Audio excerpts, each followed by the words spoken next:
season last year was marred by injuries, but he's back healthy and looking for a big 2012. Last year's big trade acquisition was Ubaldo Jimenez, and he's hoping to bounce back in a huge way for the Tribe this year. We'll get our first look at him next on Sports Time Ohio.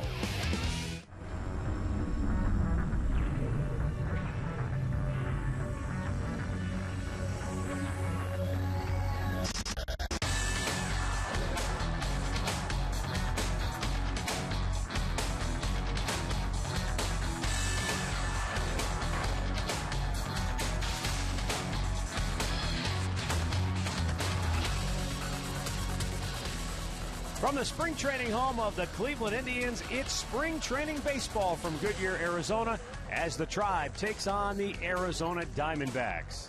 Hi again, everyone. I'm Matt Underwood alongside Rick Manning on another gorgeous sunny afternoon here in the desert.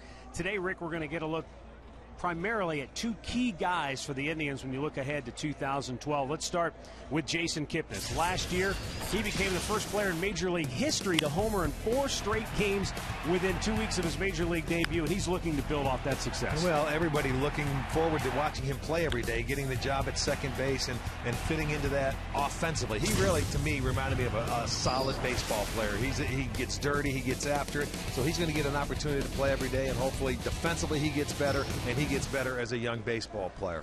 Now, Ubaldo Jimenez came to the Indians last year after the big trade from the Colorado Rockies, and while he was with the Indians, he allowed more hits than innings pitched for the first time in his Major League career. Well, he told us last year he started the year out, he was injured a little bit, and when you get traded in the middle of the year, it's a little difficult to come over that. But he was traded as the #1 starter. He had big shoes to fill after the trade.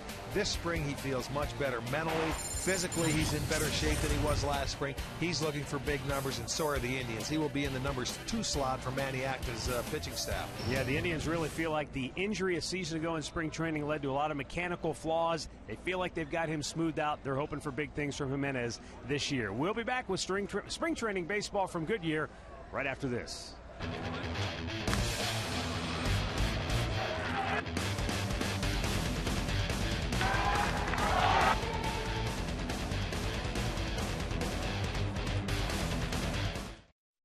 We're talking.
Goodyear, Arizona, spring training home of the Cleveland Indians. Folks filing in, and a lot of the fans here today, as Rick was pointing out during the commercial break, from the West Valley of Phoenix that don't get an opportunity maybe to make it up to Phoenix to actually see the Diamondbacks. Well, they're here today. And Ubaldo Jimenez and the Indians take the field. Let's get a look at Kirk Gibson starting 9 today for the D-backs. Willie Bloomquist will lead it off, followed by Ryan Roberts and Jason Kubel, the former Twin, batting 3rd. Chris Young off a tremendous season heading cleanup, and Jeff Blum, Paul Goldschmidt, Rusty Rial, Henry Blanco, and Adam Eaton. Ubaldo Jimenez on the mound for the Indians, making his third spring start. His first start, he went 1 inning. His last start, 2 innings. They certainly want to see 3 good innings from Ubaldo today. Both times in his early starts, you know, a little command issues. They had some defensive problems the first game, so he's going to go out there, look to locate that fastball, get a good feel for his off-speed pitch, and start to build from that point on. Jimenez is going to be the #2 starter for Manny Acta this year. He'll be throwing to Carlos Santana this afternoon. And when you look at him defensively, you can see in the outfield, it'll be Cunningham in left. Brantley is in center. Spielborg is in right. Chisenhall at third. Donald at short. Kipnis at second. Kanzler is at first base. And Santana behind the plate. Take a look at the umpiring crew today. Doug Eddings calling the balls and strikes. Then you've got Alan Porter, David Rackley, and Clint Fagan. Manny Acta's club, 2 wins, 7 losses, and a tie so far here in Cactus League play. Arizona, meanwhile, is 3-5, and all of that means nothing. No, it doesn't mean anything, but when it comes down to wins and losses, but you certainly want to see your team playing well. I know Kirk Gibson is upset with his team a little bit. They had a bad year last year. They were 12-25, and I think Manny Acta would like to see his team do a little bit more as well. Ubaldo Jimenez into the line, and the first pitch of the ball game is in there for a called strike to Bloomquist. Willie Bloomquist, 3 hits and 17 at bats this spring.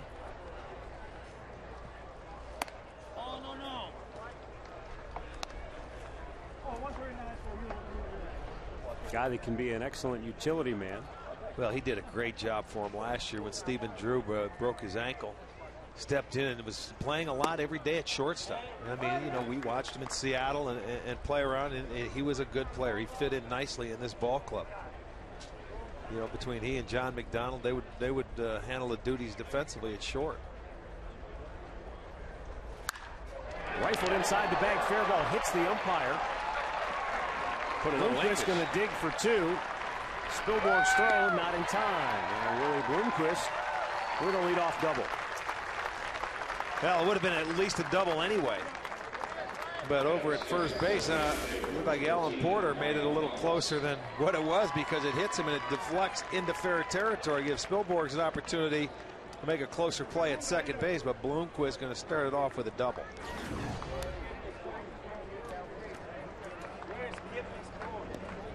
Ryan Spielborg goes back to his normal spot in right field. He was playfully barking at Alan Porter. Get out of the way. Believe me, he tries. Spring training for those guys, too. You don't want to get hit by that ball. Willie Bloomquist, the runner at second base, had 20 steals last year with Arizona, second most in his career.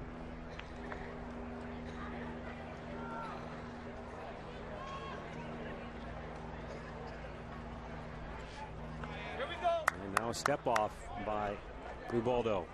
The heavily tattooed Ryan Roberts serving as the DH today. Well, look at Manny's going to go out there. I guarantee you, and talk to him already about don't worry about the guy at second base and hold him on. More concerned about this guy getting into a rhythm, throwing strikes and feeling comfortable. So it's a quick jog to the mound, and he's telling his defense, you know, exactly who should be holding who on.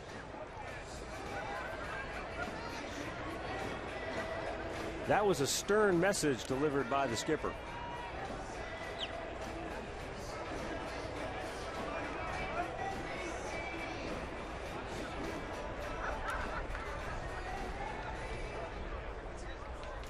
We understand that there are some technical difficulties presently with the telecast. Guys are working hard to try and correct the problem.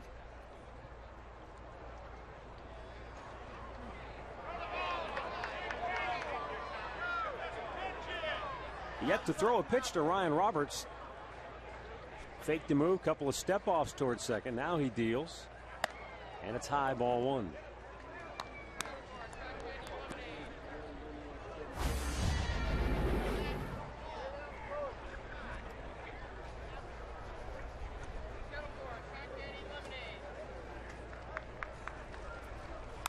Bunts it right back to the screen.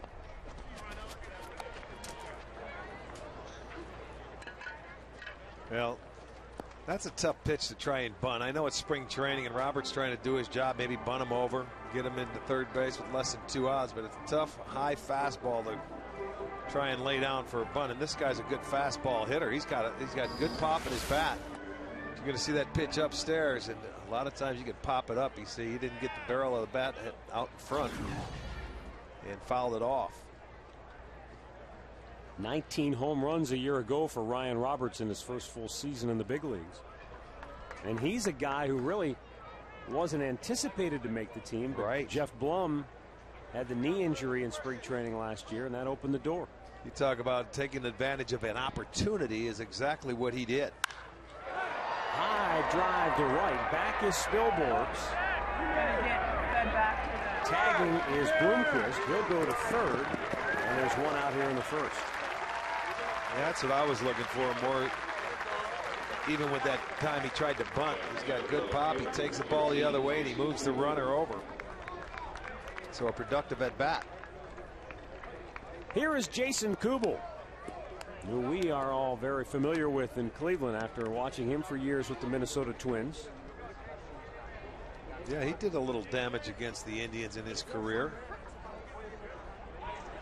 But like so many of the Twins last year, his season marred by injuries. Yeah, he was part of that ball club. I think that might have been the only team hurt more than the Indians were the Minnesota Twins. But a big free agent sign. You know he's going to be playing left field for him. And big bouncer to first. That'll get a run home. Russ Kanzler with the flip for out number 2. Kubel picks up the RBI, and Arizona has a 1-0 lead. Kubel's first RBI on the spring.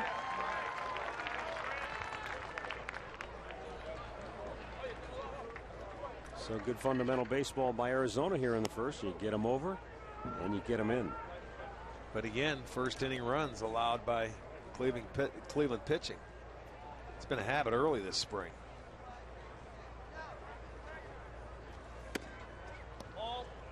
Chris Young looks at a ball down low. Young 4 for 10 so far on the spring.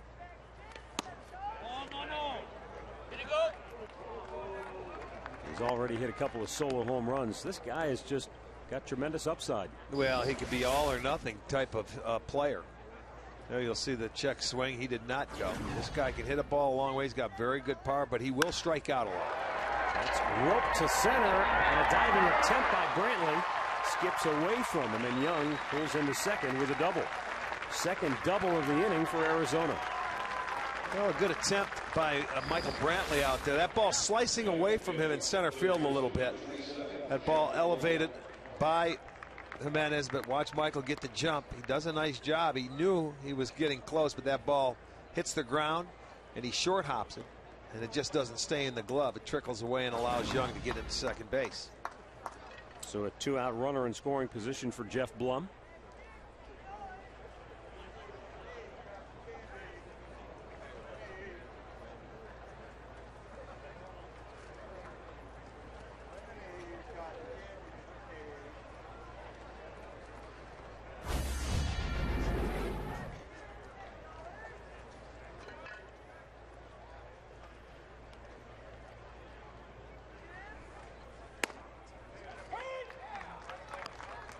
Jeff Blum will be 39 years old by the time the calendar turns to May this year. More than a dozen years spent in the big leagues.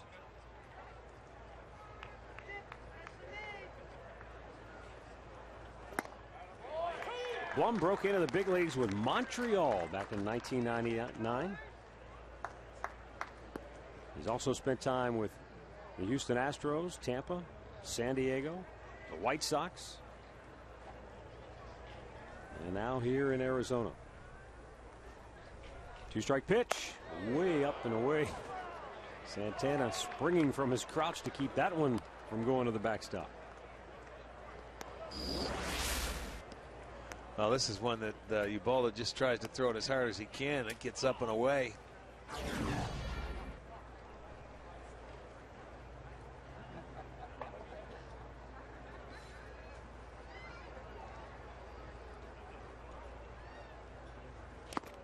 Checked his swing. It was in the dirt. 1 ball, 2. Make that 2 balls, 2 strikes now.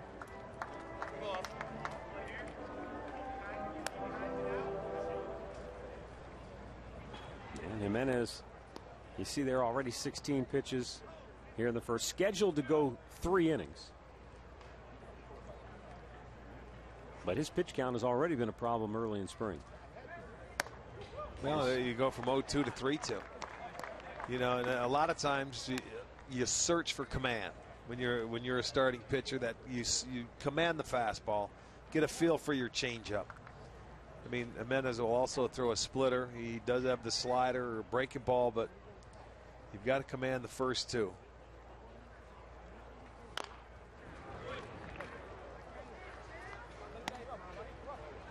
Jeff Blum is one of those interesting guys when you think about, you make it to the major leagues and then you go backwards and you think, you make it to the big leagues, pretty good chance you were the best player on your team in high school and probably in Little League. How about his T-ball teammate in T-ball? He was teammates with Mike Sweeney. Oh, my God. That coach might be in the Hall of Fame. Coached 2 guys that got in the big leagues growing from up T-ball. Growing up in a tough neighborhood for baseball.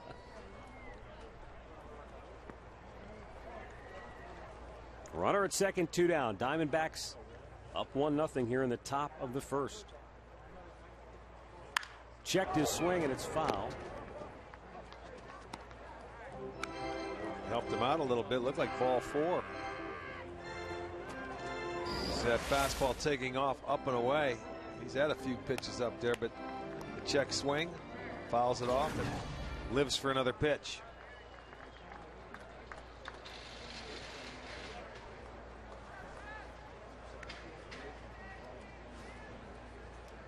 And the payoff. High in the air, right field. Coming in, Ryan Spilborghs. And the inning is over. Arizona draws first blood. They lead 1-0. Indians coming to bat.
Back here in Goodyear, Arizona with a run on the board. Now let's look at Manny Acta's starting lineup today. Michael Brantley will be the leadoff hitter, followed by Jason Kipnis. And then hitting third is Carlos Santana, while Shelley Duncan will DH and hit cleanup. Russ Kanzler at first base hitting 5th, and Ryan Spilborghs bat 6th. Lonnie Chisenhall, Aaron Cunningham, and Jason Donald round it out. Lefty Joe Saunders on the mound, 12-13 a year ago with the D-backs.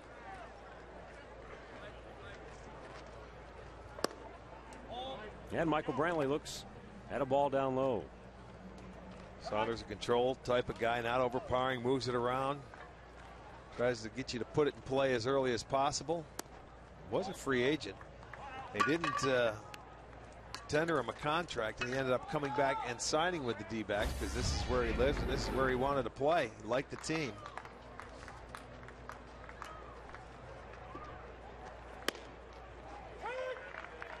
Cut the heart of the plate with that pitch. It's 2-1.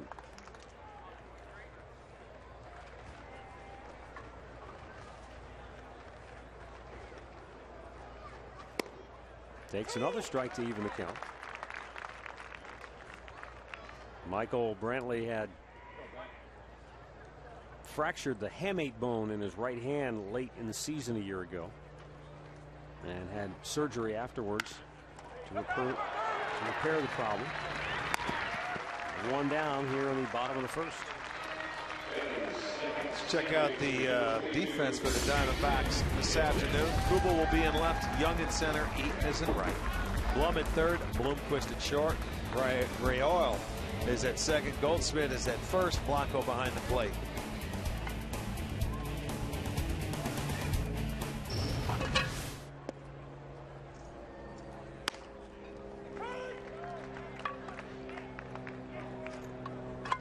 Jason Kipnis made it to the big leagues last year with the Tribe. Just a terrific debut. Only second baseman in Indians history to homer in 4 straight games.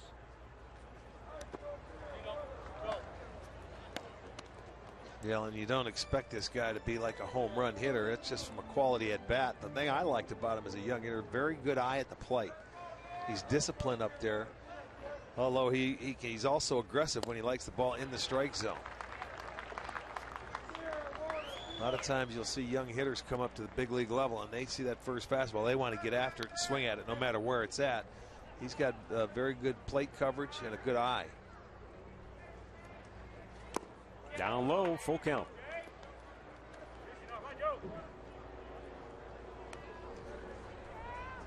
He also had a game last year, did Jason Kipnis, against Detroit, in which he went 5 for 5. Oh, call to strike. Kipnis thought it was ball 4, but Doug Eddings punches him out, 2 down.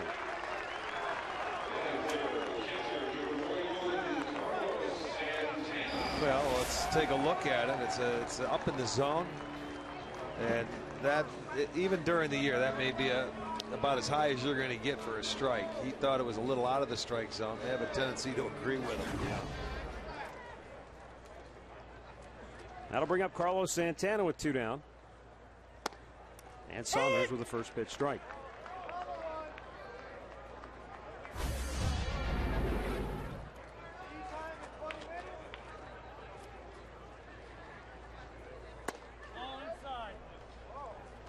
One and one to count for Santana. 18 of his 27 homers a season ago came with the bases empty. Chops this one foul. Well, and he had a great year from the right side of the plate. You know, as far as the average goes, really swung the bat well. And, you know, you have to work very hard as a switch hitter to stay in tune from both sides of the plate. Left-handed, he got a little more pull happy, but he seemed to use more of the field from the right side of the plate, which really made him that much better of a hitter. And he's got good pop from both sides. Now the 2-2. Missed outside, full count.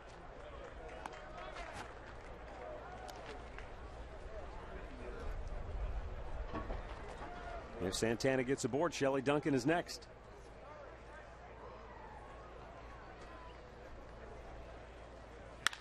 Rifles the changeup off the leg of Saunders. And now he throws it down the line. Carlos on his way to second. And he'll hold there. Now they'll come out and check Saunders. He took a direct hit. Charlie Nagy, the Diamondbacks pitching coach, their trainer, all out to check on Saunders. That ball hit him square. Well, it sure did. And I mean, when it lands very close to you, you know it got you solidly. And this one, watch it. It doesn't go far away. He was ready to hobble. And then he sees the ball sitting right up in front and says, I'm going to try and make a throw. And you can see he had no feeling in that leg. He makes a tough throw, gets by Goldschmidt at first base and down the line. So it not only will be a hit, it'll be an error on the throw. And he's going to have to wait a little while to get some feeling back into that leg, because that was a smash. I think the good news for Saunders is it didn't catch him square on the knee, on the calf. Could have done a lot more damage. That got him in the middle part of the calf of his left leg. He's going to get a couple of warm-ups. You know, anytime that happens, there's a concern, but especially this early in spring training, you just want to make sure everything's okay.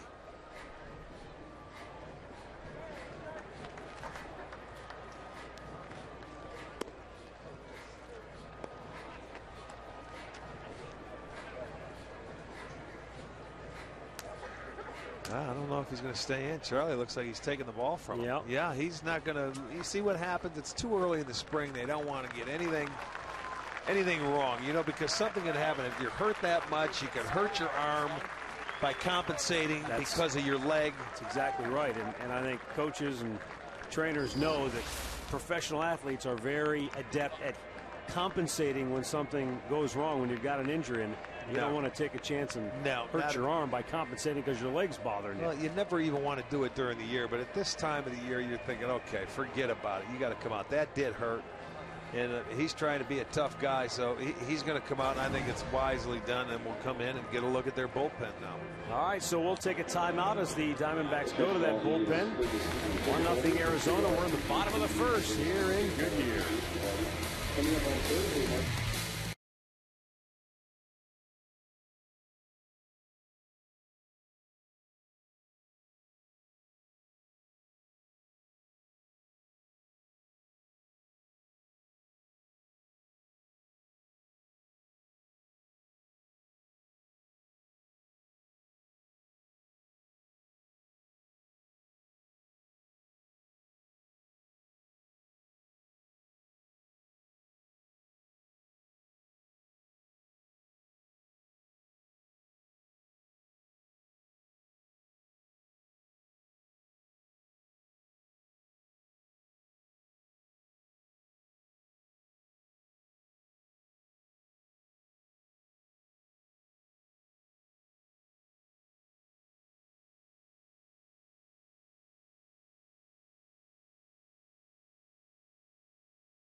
All right, so Joe Saunders out, Joe Martinez in for the Arizona Diamondbacks.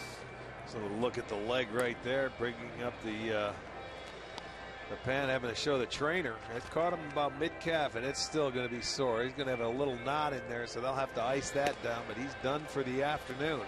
His start cut short in the first. Joe Martinez spent last year at the Indians AAA affiliate in Columbus.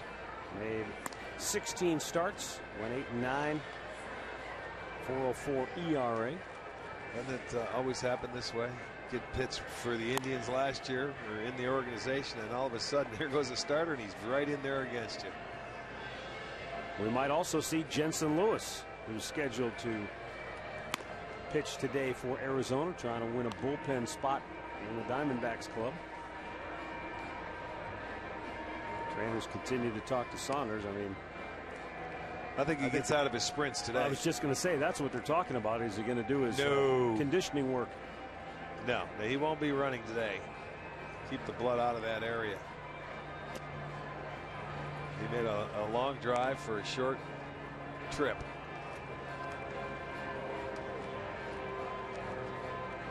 Charlie Nagy was pretty good in his career of he took some off, using his body as a deflective force. You know, you kick it over to Omar. Well, your control pitchers like that, they do. There's a lot of balls hit back up the middle because that's your philosophy as a hitter when you're facing a guy that can keep you with off-speed stuff is, hey, stay back, use the whole field, take it right back up the middle. And, well, they certainly did. Some guys are just, they have targets on them. With Santana, I mean, when you look at it full time, there's no time to react as a starting pitcher, or as a pitcher. I mean, he couldn't have got out of the way. You land, the next thing you know, it's there. He's throwing it in there at about 88 miles an hour, and it's coming back at about 110 off the bat. And you just can't move. He seems to be okay, though. Yeah.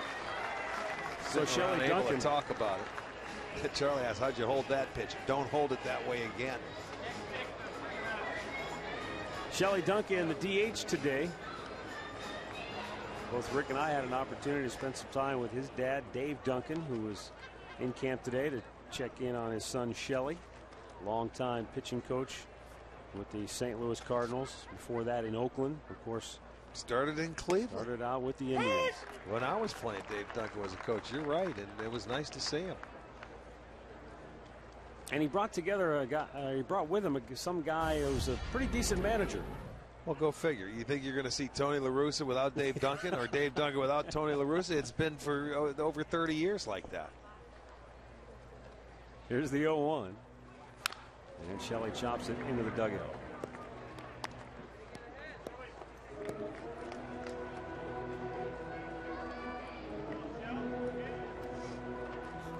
You know, funny how things work. And today, Shelley DHing, obviously against the left-hander Joe Saunders, and by the time he gets up at his first at-bats, coming off a righty.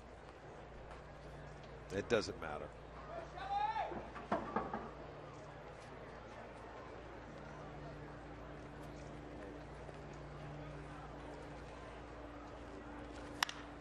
High and foul out of play. Thought it was interesting too when Manny Atkins stopped by. He asked Dave Duncan if he was sort of dying on the inside, not being in uniform after all those years. And Dave said, after 40-something years in baseball, I'm actually enjoying not being in uniform, taking a little break. And of course, if you're going to go out, why not go out on top of the World Championship? Did, right. 2-strike pitch is outside. Well, Shelley came up last September, had a terrific September. He had 7 home runs, about 23 RBIs, and, you know, really had an opportunity to play, and he was the spark for that offense. Late in the year, he's going to get a look-see. I mean, I don't think this is a guy that'll be playing every day, but he was the best pinch hitter coming off the bench for Manny Acta last year. He hammers it into left field. This might tie the game. Here comes Santana around third. Hugel's throw over everybody. Santana scores. We're tied at 1 as Shelley Duncan delivers yet again for the Indians. Yeah, big hits. That's his forte. 2-out base hit here. There's the difference. That's where Arizona's going to miss Gerardo Parra, the left fielder, won a Gold Glove for him last year. You got Kubel out there, and he's not the best defender. You'll see the throw coming in. Shorter throw in left field. Rockets it over Blanco's head. Allows Duncan to go to second base, so the Indians come right back and tie the ball game up. Now Russ Kanzler steps in.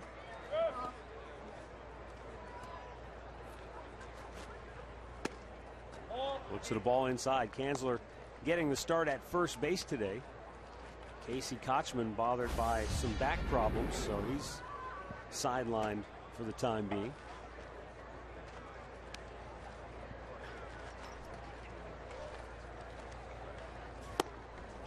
Kanzler made a nice catch in deep left field on our telecast the other day. He told me that he's getting a little more comfortable out there in the outfield. He said he actually enjoys it. You know, you will until you have one of those days out here where you get a bunch of balls hit at you every which way. But the only way you're going to get better is getting reps. Hard hit ball is short. Bloomquist with a long throw. It's offline. Duncan holding at third, and Kanzler with an infield single. Hey, Goldsmith made a nice play there to save that ball getting over his head, and saved a run, really. Because Bloomquist diving to his right, he's got to get up and put everything he can on that throw. It's a little high. Look at Goldsmith getting up there and saving a run. Infield single for Kanzler, and the inning will continue.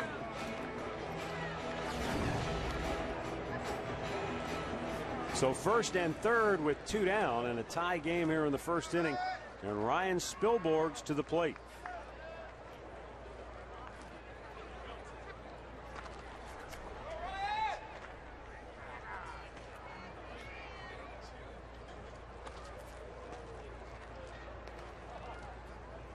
Joe Martinez, nothing doing with the runners. He came on after the ball hit by Carlos Santana struck the starter Joe Saunders and sent him to the bench. And Martinez has given up back-to-back hits. Game tied at 1. Indians now threatening to take the lead. Right back up the middle. And Ryan Spilborghs puts the Indians on top here in the first as Duncan comes home. Hansler stops at second. Now 3 straight hits for the Indians, all with 2 outs. Actually 4 straight hits. Yes. 3 straight off of Martinez. Well, that's just what the Indians need offensively. They need one of those. When you get a 2-out base hit, sometimes it loosens it up for everybody else in the lineup. So it seems like Duncan's 2-out hit. Hansler comes up, gets an infield single. Spilborghs comes up, keeps it going. You know, they need a good offensive production here in spring training where they can put about 10 or 15 runs on the board to relax a little bit.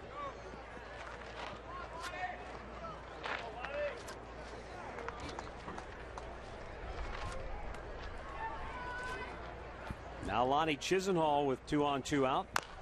Slow chopper. Martinez off the mound. And it's dropped at first. He couldn't scoop it out. Goldschmidt had leather on it, but he couldn't hold it. And now the bases are loaded with 2 down.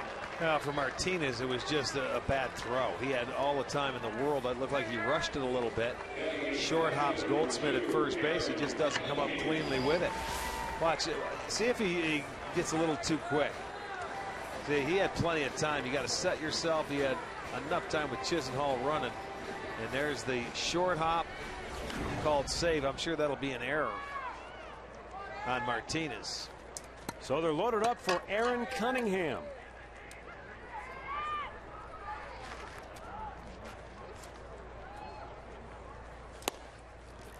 And Cunningham takes a called strike. Cunningham, along with Shelley Duncan and Ryan Spilborghs and others, all competing for that starting job in left field. Cunningham, last couple of years with the Padres, takes a strike over the outside corner.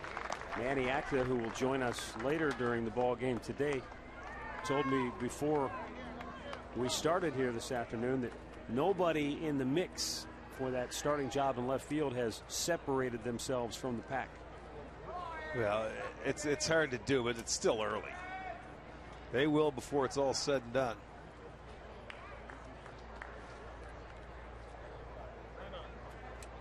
He said it's really not a challenge to get a look at everybody either, Rick, because he said there are certain guys we don't have to look at them specifically in left field.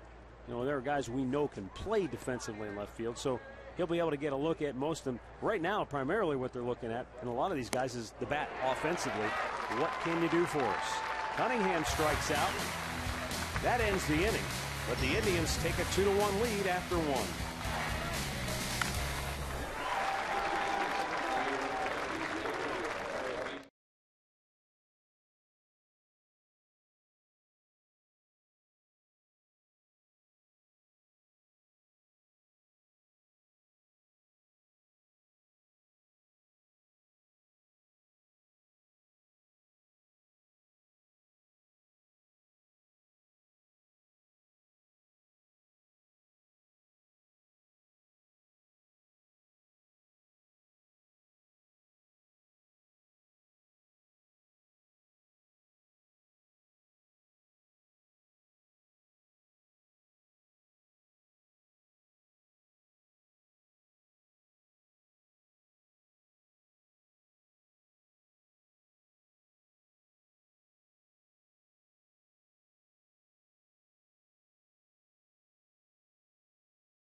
Back here in Goodyear, it's a 2-1 Indians lead. Second inning of play. And for Arizona, Paul Goldschmidt will lead it off. First baseman. And Ubaldo Jimenez misses inside for ball one.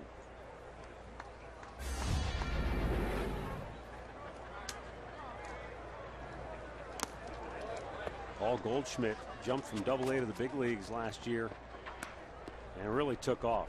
He had a combined 40 home runs when you look at what he did in minors and big leagues. Well, you talk about upside for a young hitter. He's big, he's strong, he stays on the baseball and uses the whole field. I mean, he really helped them in the playoffs.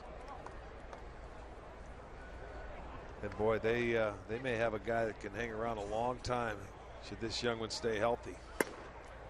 Great power the other way.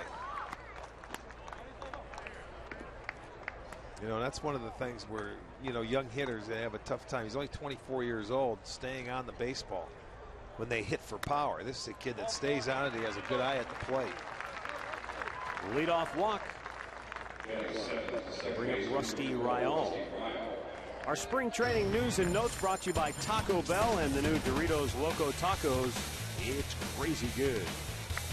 Now, Kevin Slowey went 3 innings yesterday. Gave up 5 hits, couple of runs. David Huff, 7 hits, 4 runs in his 3 innings of work. Both guys competing for that 5th spot in the Indians starting rotation. Hop back out of play.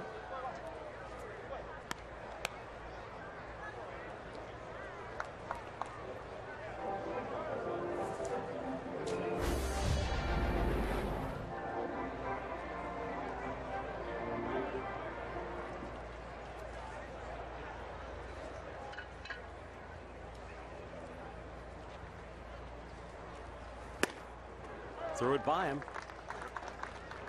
And it's 0-2.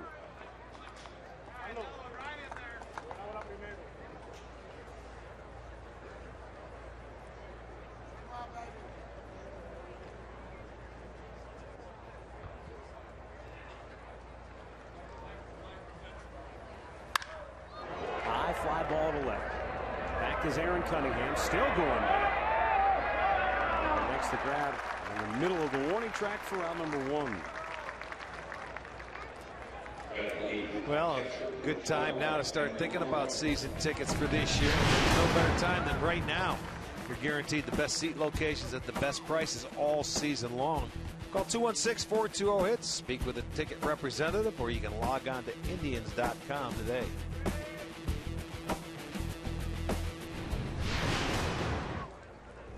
Forty-year-old Henry Blanco steps to the dish. Looks at a strike.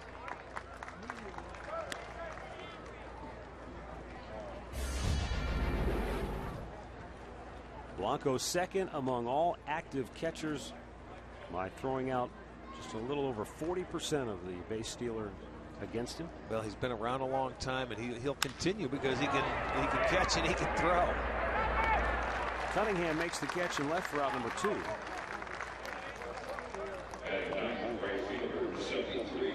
We'll bring up Adam Eaton.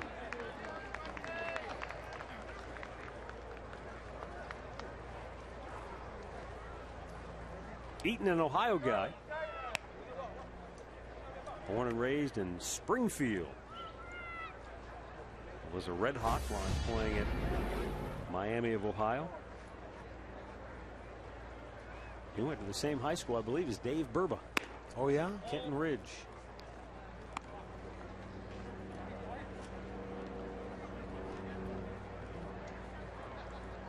Burba, he lives out here in Gilbert. Also does some work with the Colorado Rockies. Loop toward left. Ball. Cunningham will play it on a hop. Well, nothing you can do there. You make a good pitch. Just happened to fall in. See this ball down, away. And he was able to get enough of it to bloop it into left field.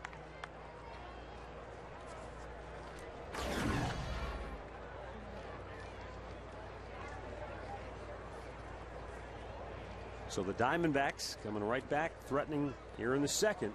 Tribe leading 2-1. Bloomquist doubled and scored. In the first, he shot one just inside the bag. Actually, it hit the umpire at first base, who deflected it into fair territory. Who knows? Might have been a triple had it not hit the umpire. If it got all the way down into that corner. Unlikely, but.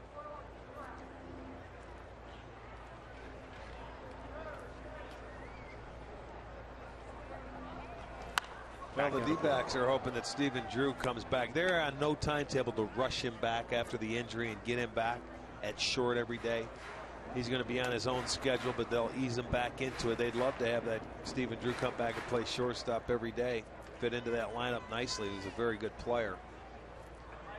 Kurt Gibson, they 29 game improvement from last year, Matt. That's amazing. They lost 97 games in 2010. They win 94 last year. So it was a heck of an improvement. Veteran coaching staff under Kurt Gibson. There you got Matt Williams, Alan Trammell, Charlie Nagy, Don Baylor. 2-1 pitch. Inside, 3-1. There are a lot of Arizona State baseball players who have gone on and had good major league careers. Willie Bloomquist is the first Sun Devil to play for the Arizona Diamondbacks. Is that right? Wow, that's sort of strange.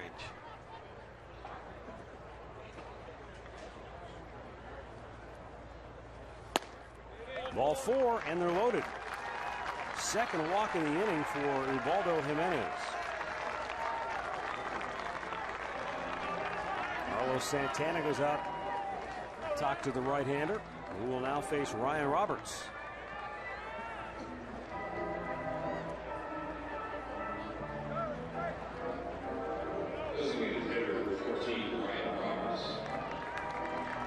Roberts flied to right his first time up. As we told you, he's got pretty good power.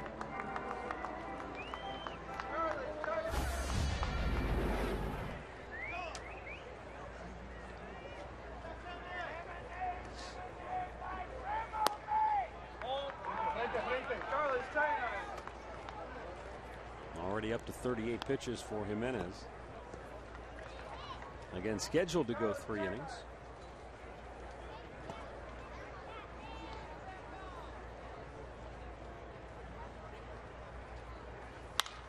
Popped him up. They should get him out of it. Brantley in center field. Makes the grab. The D-backs leave him loaded. And it's 2-1 Cleveland, middle of the second. Coming up next, Travis Hafner will join us live here from Arizona.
Another gorgeous day here in Arizona. 2-1 Indians. Bottom of the second inning. It will be Jason Donald leading off for the Tribe. Then Michael Brantley. and Jason Kipnis. Matt Underwood, Rick Manning with you. And we're happy to be joined now by Travis Hafner down in the Tribe dugout. Got a bird's eye view of that little 2-out rally there in the first innings. Pretty good ABs by the boys today. Yeah, it was good to see. Come out swinging it today. A lot of good approaches there. Some 2-strike hits used in the middle of the field, and looks good today. You're covering up the dome today with the hat, huh? Nice, bright, sunny day. You don't want to get any sun out there. Yeah, it's beautiful weather here today. It really has been all spring. It's been terrific. Travis, what has been your focus coming into spring training? I mean, this is nothing new for you, getting yourself ready to play, but how long does it take you to where you feel like, okay, you're game ready?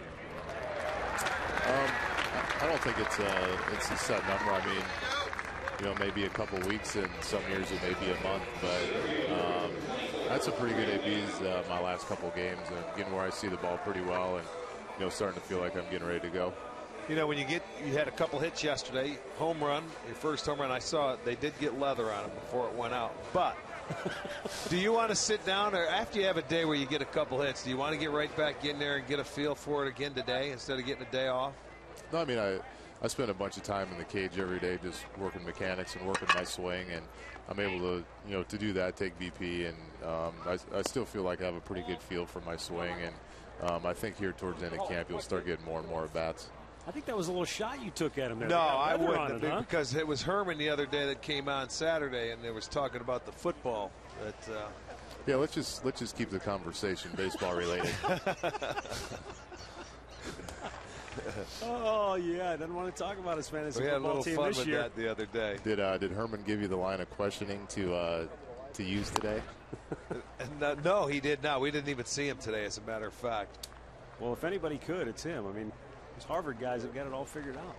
Yeah, he was glowing today. He got in Peter King's article, and he was showing everybody that today. So I've had enough of Herman for a couple of days. Well, there you go. It's your free shot. You can get him today. You're more than welcome. Here's the pitch now to Michael Brantley. Caught the outside corner. Michael doesn't like it. And it's 1-1. Travis, when you look at this lineup and potentially what it could look like, how good do you think this offense can be coming up this year? Yeah, I think we're going to be quite a bit deeper than last year, and just getting guys back healthy. I mean, I like our lineup 1 through 9. I've been impressed with Shelley Duncan so far this year, and I think he could be, the power-hitting right-handed bat that we really need in our lineup to balance things out. So, I mean, he's looked great, and hopefully he fits in there nice. I think he will fit, and he's proven to Manny Act and some of the Indians. Last September, he had a good year, and I know it's September, but still, like you say, you've got a tough right-handed bat you can put in there at any time. Taylor made a double play. Yeah, I mean, he really improved last year from the year before, just getting more consistent with his approach and things like that, and really took off towards the end of the year, and he's looked great this spring. So, he could have a big year for us. Travis, have you already talked to Manny Act as far as, ideally where you want to hit, where you will hit this year in the lineup on a consistent basis? No, I'm not sure on that at all. I mean, it just wherever they put me. I'm fine with whatever. Pitch to Jason Kipnis. Well, you're going to be in the middle part of that lineup. Oh, yeah. I mean, you're going to be sixth. Who knows? I mean, you could even go to third at times. What's your favorite spot? If you had one to pick in the order, what would you pick to hit on a consistent basis? Just lead off so I can use my speed. Well, that's true. Showcase everything. Well, I forgot about that. That's right. I guess early in my career, I always liked hitting 3. And, 3, yeah. I don't mind 4 or 5. Those are both good spots for me right now. RBIs. I remember you were hitting 3rd when you hit for the cycle, didn't you, in Minnesota? Was that the number 3 hole? Could have been, yeah. That sounds right. The triple was the last at bat. Yeah. I remember that one well. I mean, last Indian to get hit for the cycle. You put my wheels on that AstroTurf. That's true. I mean, they couldn't stop you. They could only hope to continue. They came out with a new shoe back then. It was called the Pronkster, man. How sales did that go? Weighed about 3 pounds. Steel toes. 2 down, bases empty. Jason Kipnis, 3-2 count, and it's ball 4. Travis, so what impressed you about Jason Kipnis last year, coming in as a rookie and homering in 4 straight games within the first 2 weeks of his major league debut? Yeah, I mean, I think he's just a good all-around baseball player. You know, every time up there, he gives you good at bat. Doesn't matter if it's righty, lefty, whatever. He always has a good approach. Always takes good swing. Seems to be on everything, and just a good, solid all-around hitter. Uses the whole field. Has some pop. I think he's going to have a nice year for us. Yeah, I think as everybody says, I would like to see just everybody healthy, because offensively, you've got to maintain a pretty standard lineup out there to to let guys go day in and day out and see what happens. And last year that certainly wasn't the case. Yeah, I mean, that's a big part of it. If you can have your core lineup out there day in and day out, it's you get in sync, and there's a lot of consistency in the lineup, and that's obviously best case scenario. But if there are some injuries this year, we feel like we're a lot deeper. But obviously, we want our main guys out there all the time. We just saw video highlights of one of your 2 walk-off homers from last year. The way the team played late in games, especially at home, did you sense that the confidence came back last year and the club felt like they could win every game? Yeah, I mean, definitely at home. There was something special there that last inning where we never felt like we were out of the game, and had some nice comeback wins that were a lot of fun. Travis, thanks for stopping by. We appreciate your time. All right, thanks for having me, guys. Bron. That's Travis Hafner. It's 2-1 Cleveland after 2.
Back here in Goodyear, 3rd inning of play, 2-1, Indians on top. And for the D-backs, Jason Kubel, Chris Young, and Jeff Blum. Ubaldo Jimenez has stranded 4 after leaving them loaded in that 2nd inning. Gave up a run in the 1st. Kubel with the RBI after he grounded out, scoring Willie Bloomquist. Had him out in front on that pitch. It's 0-2. Yeah, it looked like a changeup right there from Jimenez, and that pitch can be very effective for him.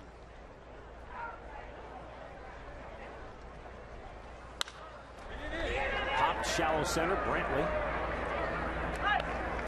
1 away.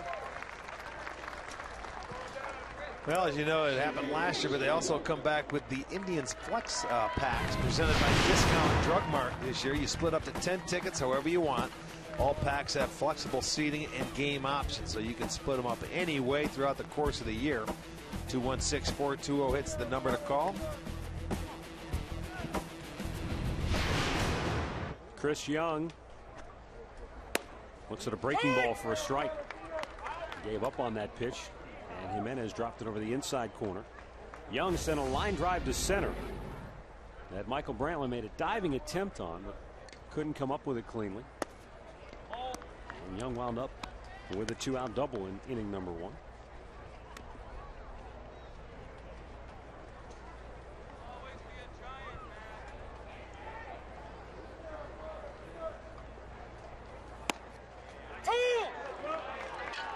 And it's 1-2. You know, when you're Jimenez and you started off young with a curveball, or a slider, I should say, it was strike one. It wasn't a great one, but just one to get you over. And then you could see he just relaxed. He threw that fastball right by him right there. He couldn't pull the trigger on it. And he hit him with the breaking ball that time.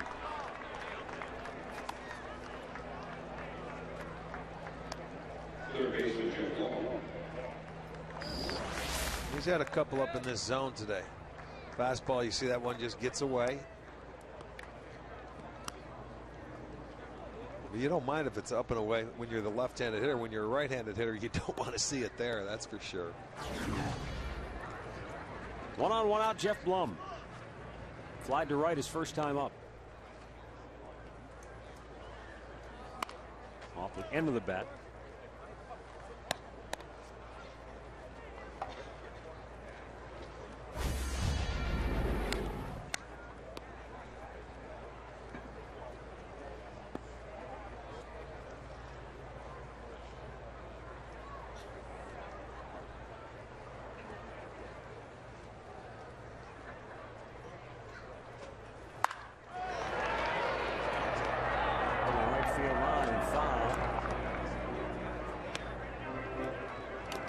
Jeff Blum is one of only 2 players in baseball history to hit a go-ahead or game-winning home run in his only at bat of the World Series. You know who the other one is? The guy managing the club. Okay. Kirk Gibson. Yeah, that's right. When he was hobbling. Blum did it with the Astros when they got swept by the White Sox back in 05. See, that's where the base runner's guessing with you right there on timing. You hold the ball, and Young started to take off. He had him dead to rights, but by the time he steps off and throws to first, he had time to get back.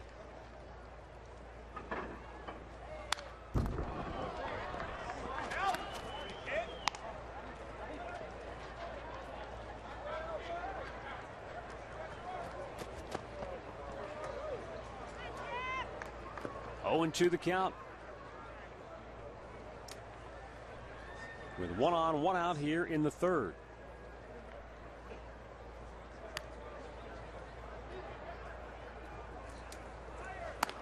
Up and away.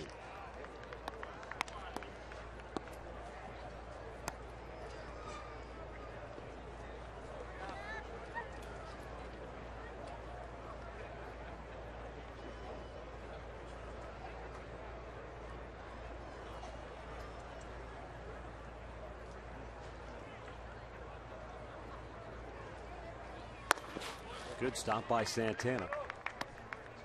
And the count evens at 2-2. Blum's home run, by the way, in that 05 World Series came in the 14th inning in Game 3 of that World Series between the White Sox and the Astros.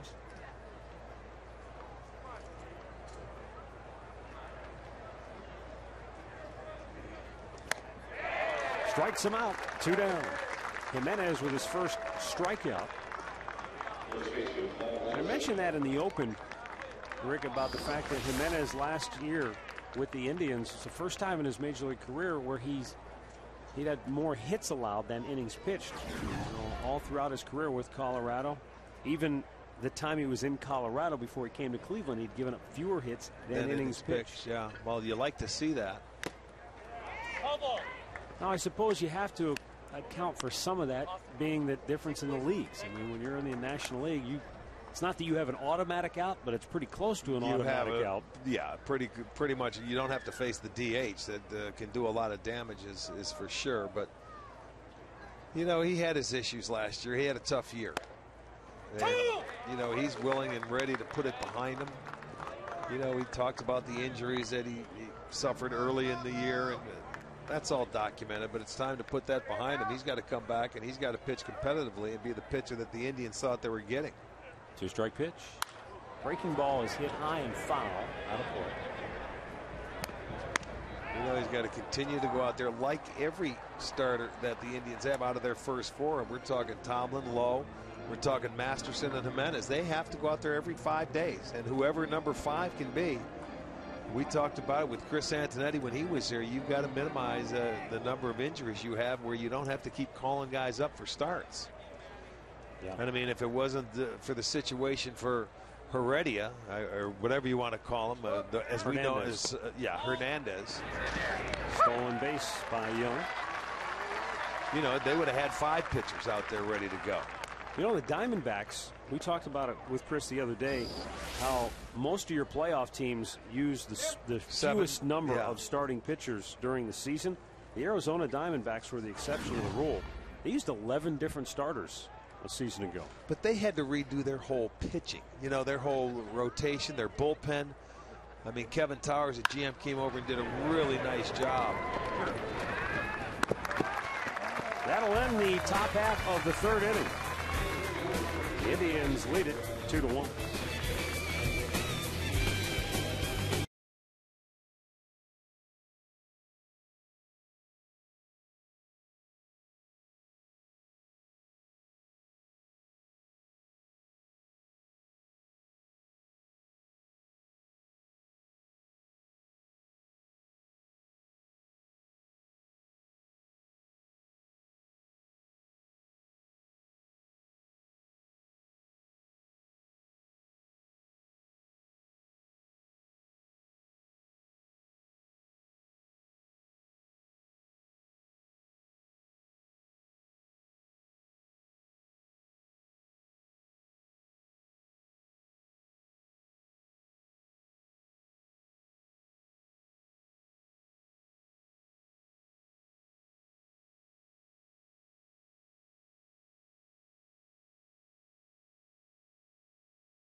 Back here in Goodyear on a sun-splashed afternoon, it's a 2-1 Indians lead. We go to the bottom of inning number 3. And we're joined now by Indians starting pitcher Justin Masterson, already named the opening day starter by Manny Acto. What does that mean to you? It's great. I mean, it's a great honor to be able to carry on this tradition of being the opening day starter for the Cleveland Indians. But it's also humbling. You know, we have a lot of guys in the staff who have great ability and have past laurels would prove that they'd be good enough to be there too. So so I accept it and I'm proud of it, and it keeps you humble in the same respect. You know, a lot of guys always point to the fact, even Manny himself said, you know, after opening day, it really doesn't matter who's your number 1, your number 2. I mean, it all kind of gets blurred after that. But it is a pretty neat deal. I mean, there's no other day in baseball like opening day. Well, exactly, and it's right. You know, after you get through that day, I mean, everyone's got to be their ace of that day. Every starter has to go out there and set the tone. But it's nice to be able to take the first one and really set the tone for the season. Shelley Duncan with a ground ball to short, and Bloomquist throws him out 1 away. Yeah, Justin, you had shoulder surgery in the offseason on your off shoulder, your left shoulder. How's that going? Oh, it's tremendous. There's no problem. Yeah. That's as the doctor said, you're going to make me look good, when you do the non-dominant shoulder. I mean, he did a great job, Dr. Craig Morgan out in Delaware, Wilmington, Delaware, but he did great to put it back together, and had some solid therapy in the off season, and here we are, good to go. Russ Kanzler looks at a ball low and away. New addition to the starting rotation this year, Derek Lowe.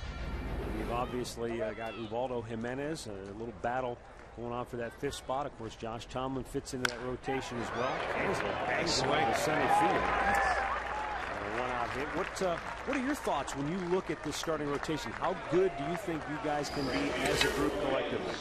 Yeah, I think we can be really good, and part of it is because I know we're going to have a great defense again, and that always makes every pitcher look that much better.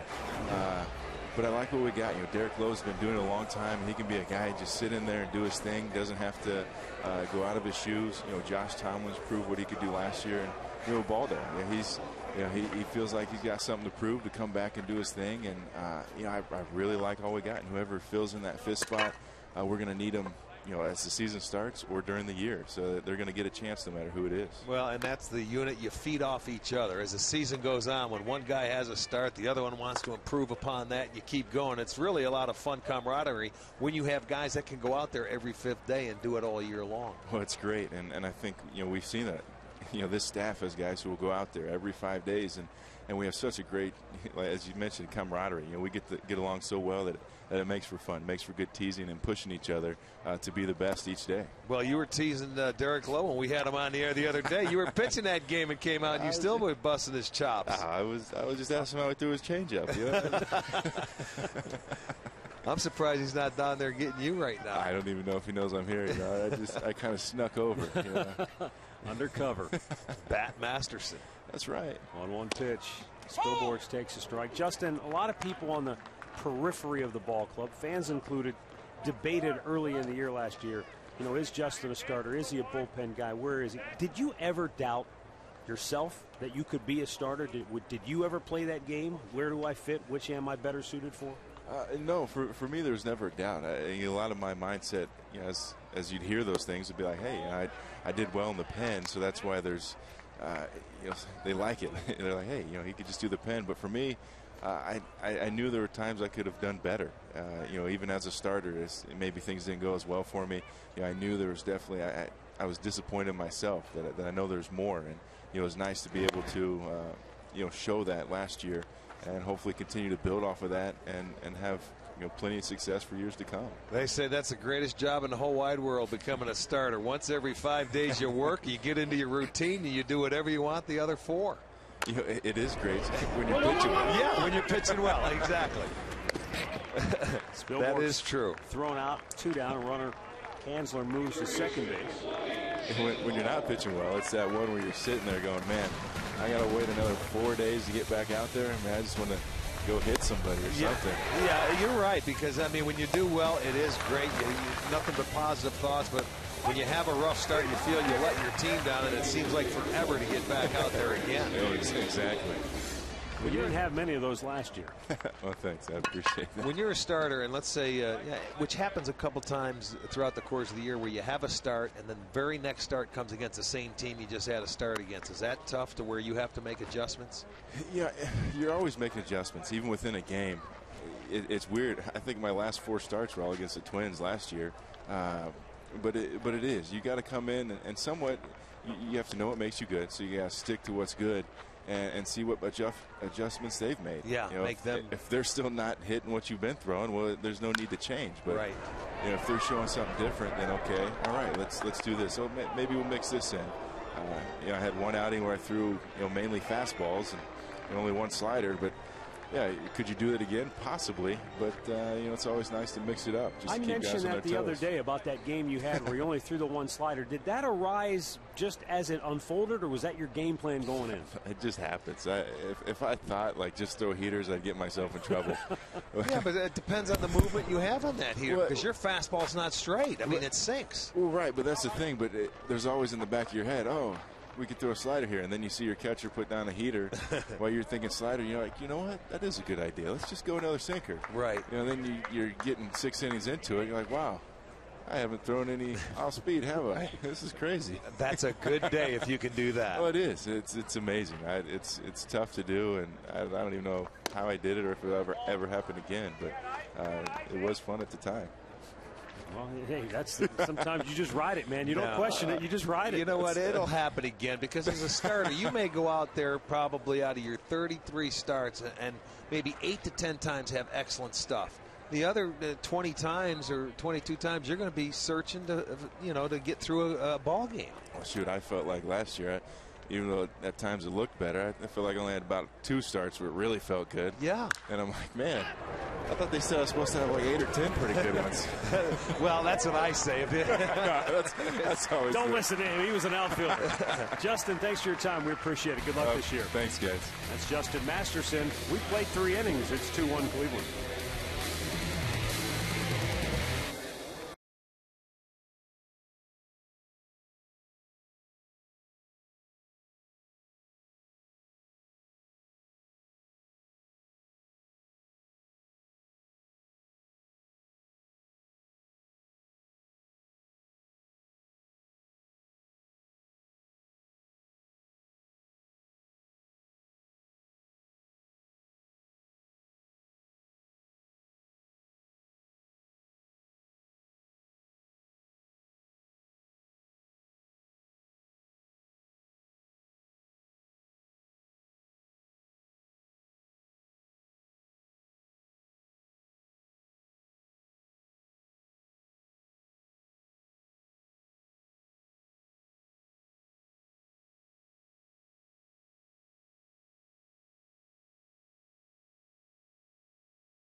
Back in Goodyear, it's a 2-1 Cleveland lead over Arizona. We're going to the 4th inning, and the Indians go to their bullpen for the first time today. Right-hander Joe Smith coming on, a tremendous year last season, 71 games, 3 up, 3 down, 2.01 ERA. And as you mentioned the other day, in addition to his pitching ability, his defensive ability really helped him out a number of times. Best fielding pitcher the Indians have. I'll tell you, he's quick as a cat on the mound. He's a good athlete. Remember the catch he made in Oakland? Oh, yeah, behind his back. Over the shoulder. Yes, I'm telling you, he's very good. You never see a pitcher make a play like that. And the reason, I mean, you bring in guys at this type of the ball game, even though he's a late inning guy for Cleveland, is they face the better hitters now in spring training compared to, you know, maybe a lot of the minor leaguers later on in the ball game. So you'll see a lot of closers and late inning relievers come in the 4th or 5th inning at this time in the spring. Rusty Ryal flied to left his first time up. And Joe Smith misses low. 1-1.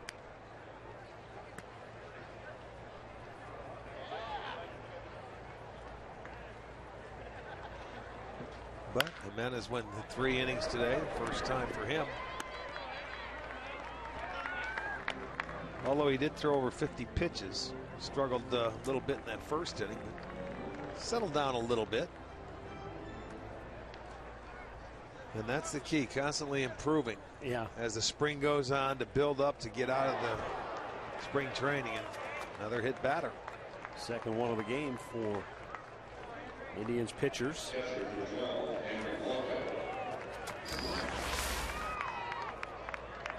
Well, there's one. He didn't even move. He didn't budge. He just took it in the back pocket and went to first. Henry Blanco flied to left his first time up.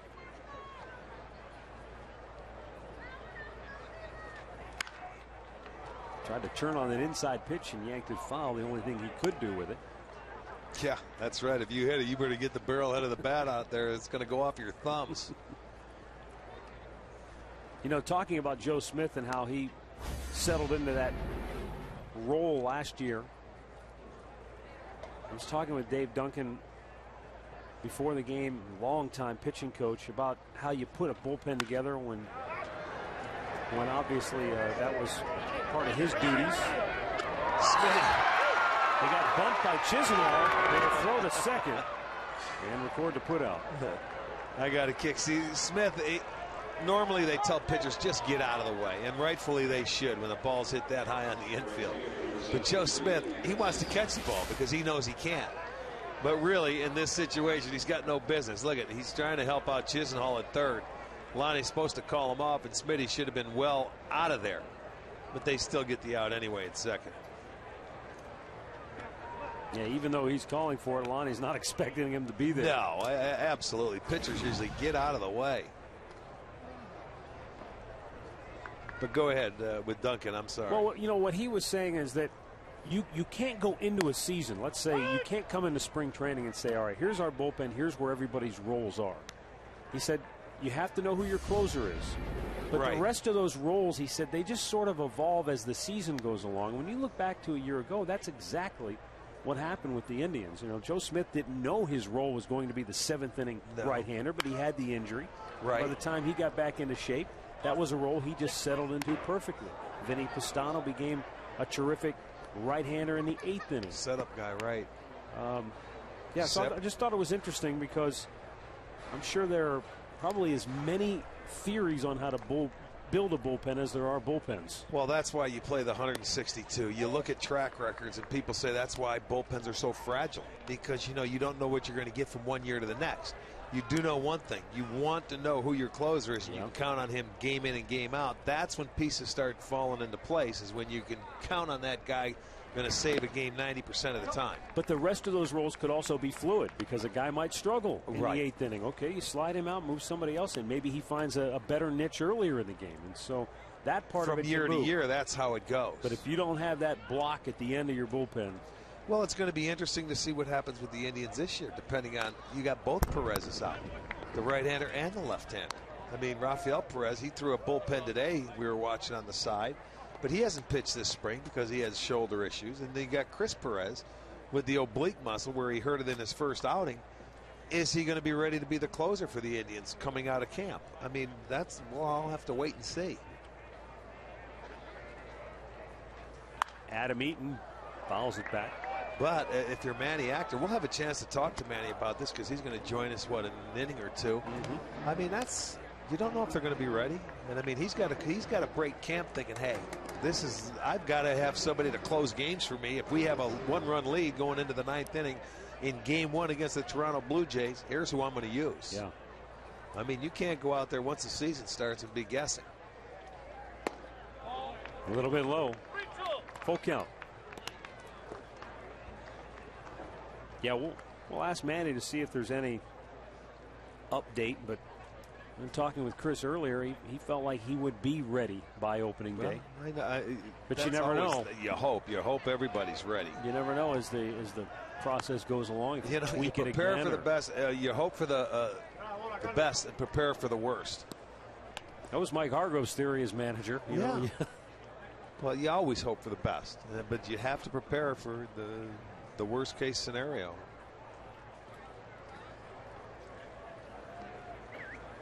(3-2) Runner goes hit high and deep to center. Brantley racing back, runs it down on the warning track, and now Henry Blanco will hustle back to first base, 2 down. That's a fun thing when they got a little too much air underneath it when you're a hitter.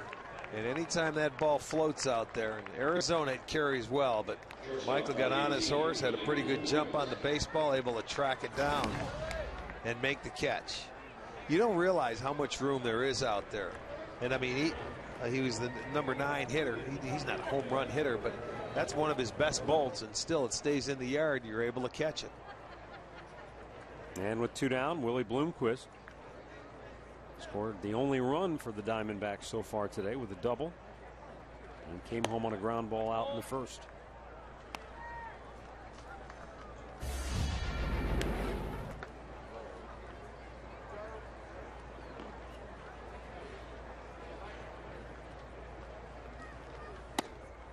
Too high. 2-0.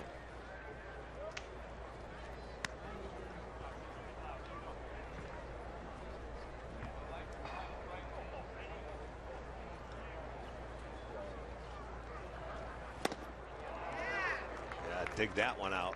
That's a very good sinker that just bores in on that right-hander. When you're a hitter, though, at a 2-0 count, you're thinking, all right, I'm going to get me a fastball right here. But that one, good sinker inside. Even though he might have been looking for something in, he wasn't able to dig that one out. Hit the third, foul ball. Alan Porter, who started the game as the first base umpire and got drilled by that line drive off the bat of Willie Bloomquist, now over there at third, right on top of it with the foul call.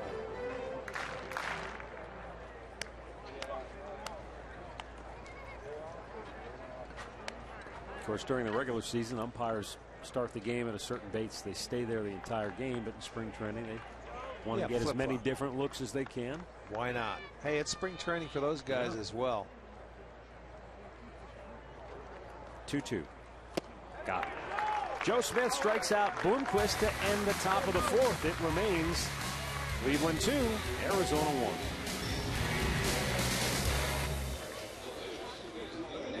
1. We're talking SUVs.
2-1 Indians, bottom of the 4th inning.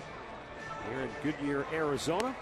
Matt Underwood, Rick Manning with you, joined now by Indians pitcher Tony Sipp as Zach Kroenke comes on now to work for Arizona. He's the 3rd pitcher for the D-backs here today. It's not Zach Kroenke, you say Zach Kroenke. little bit different. Yeah, okay. There's Tony Sipp, though, 28-year-old left-hander for the Tribe, who had 6 wins a year ago and an ERA of .303 out of the bullpen, and 69 games pitched. Tony, it's interesting when you look back at the numbers. So many of you guys all pitched about the same number of games, whether it be 68, 69, 70. How important is it to get that good, consistent work when you're in that bullpen? It's really important because most of the time, well, besides the bad ones, you try to build off everything that you did your previous outing. Obviously, we don't practice during the season. You know, the only practice you get is in the game, and you know, just trying to keep everything sharp out there. You know, you go out there and definitely have to stay consistent with your workload. So I mean, it's just one of those things. The more you go out there, you know, the more comfortable it becomes. You know, we were just talking last inning. That's going to be one pitch. Get over his head. Cunningham blasts it off the wall and right. He'll dig for 2. He'll go in standing with a leadoff double. Yeah, we were talking last inning as we're going to watch this double on replay, but you know, sometimes it's how important how things fall into place as far as bullpens go, and last year how Joe Smith ended up setting up you guys and Pistano, and how it falls into place. Every year is different. What do you guys do when you come into spring training, let's say this year after last year, after you had your role? Really just, you know, try to get comfortable.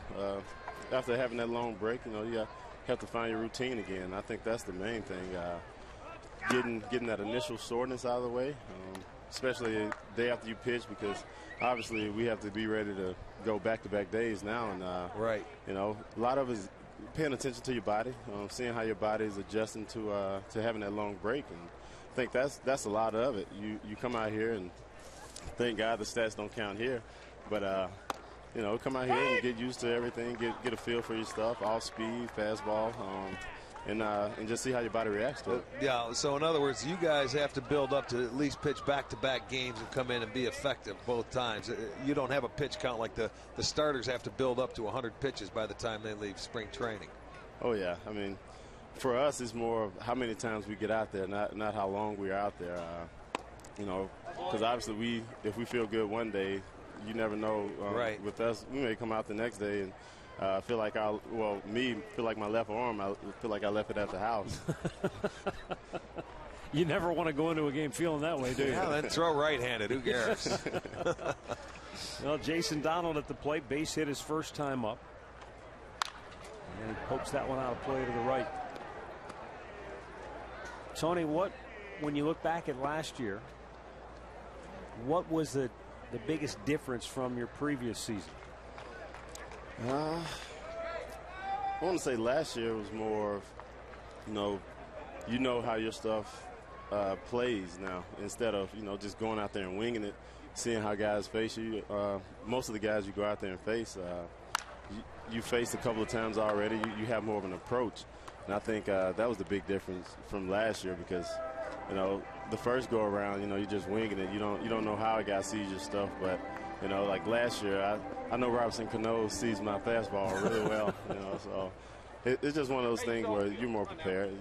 The guys know you and you know them, and it's not more of a what they've done to other guys. You can actually build a scouting report about everything that you've actually done to them and your approach and how you face them. Well, that's interesting, because when you face guys, let's say from Kansas City, from the Chicago White Sox, from the Detroit Tigers, guys in our division that are going to play 18 times, you have to make adjustments sometimes, because they start getting a better game plan against you than other teams that you don't have to face as often. Yeah, it's like they say, hitters get paid too. They definitely, it's a game of adjustments, and definitely guys are definitely good enough to make that adjustment, even from AB to AB.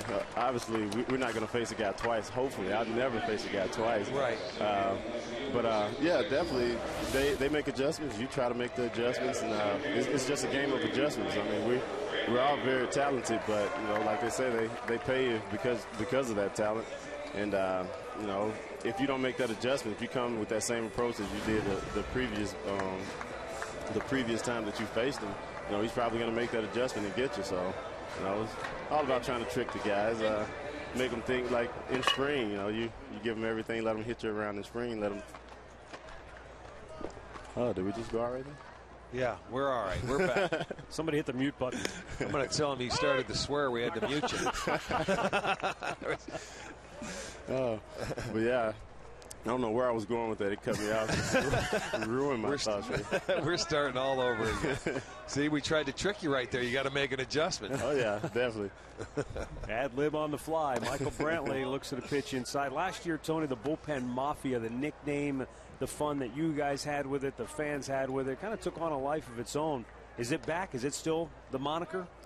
Yeah, I mean, I don't think the fans will let Bullpen Mafia die. And I think us as Bullpen, I think we like it too much now. You give it a name, you have some responsibilities. Because, yeah. You better be good. You go out there and give anything a name. Well, that's fun, though. I mean, that's good because it makes you guys conscious of it as well, and you want to prove that you deserve that nickname. That's a pretty good nickname, the Bullpen Mafia. Yeah, I'd hate for everyone to start doing bad and they give us another nickname. Who knows what's going to come after that? Cement shoes. That's what happens if you don't get wins and saves. Oh, yeah. Brantley check. And home plate umpire Doug Eddings rings him up. That's out number one here in the fourth inning. Tony, we'll ask you. We've asked a number of pitchers already this spring. Scott Radinsky was such a key member of that bullpen as a bullpen coach. Now takes over as pitching coach, and you get a new bullpen guy. Have you broken in Dave Miller into the? Does he have to go through an initiation? I don't know. I think we have to have a sit down and see if we're going to give him an initiation. But I mean, I think he'll be pretty good. He's still trying to get the feel of everyone right now.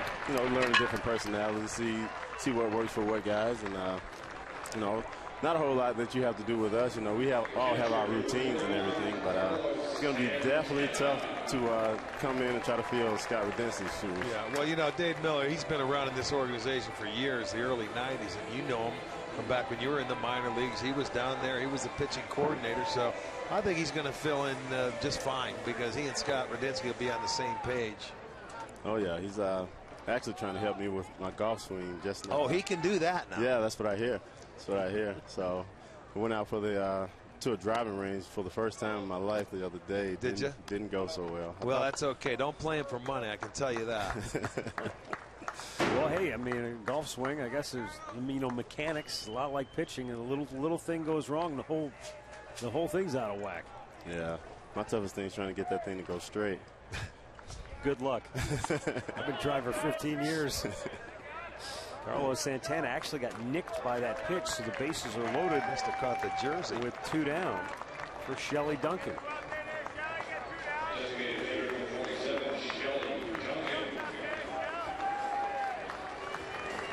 Take another look here on the replay. Had to get the jersey. Watch underneath there as he lifts his arms up. Yeah, it did, right around the waist. Just got a piece of the jersey. Oh, I can see a salami coming right here.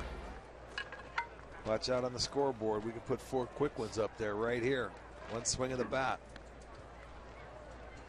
Shelley Duncan drove in the first run of the game for the Indians with a 2-out single in the first, grounded out his last time up. Takes a pitch inside, and Henry Blanco is going to go out for a chat. Tony, did you spend the off season back in Mississippi, or what'd you do in the winter that was fun? Really nothing. Lived that country Mississippi life. Spent a lot of days under my grandma's tree with my with family. Went to New Orleans a few times, but I kept it low key this off season. Didn't do a whole lot. Pick my daughter up from school every day. Go over homework, and playing cornhole, or some people call it bags. playing that all season. Actually introduced it to Mississippi. Well, probably not to Mississippi, but definitely my city. No one has ever heard of it. Is that right? Yeah, I was surprised too. Well, you can't go to a football game, college or pro nowadays, and not see several of those games going on in the parking lots. Oh yeah, I had my Saints cornhole, and the crazy thing, I thought I was going to be the only guy with them out there. You know, out there with my chest poked out, and then first guy I see his was way cooler than me.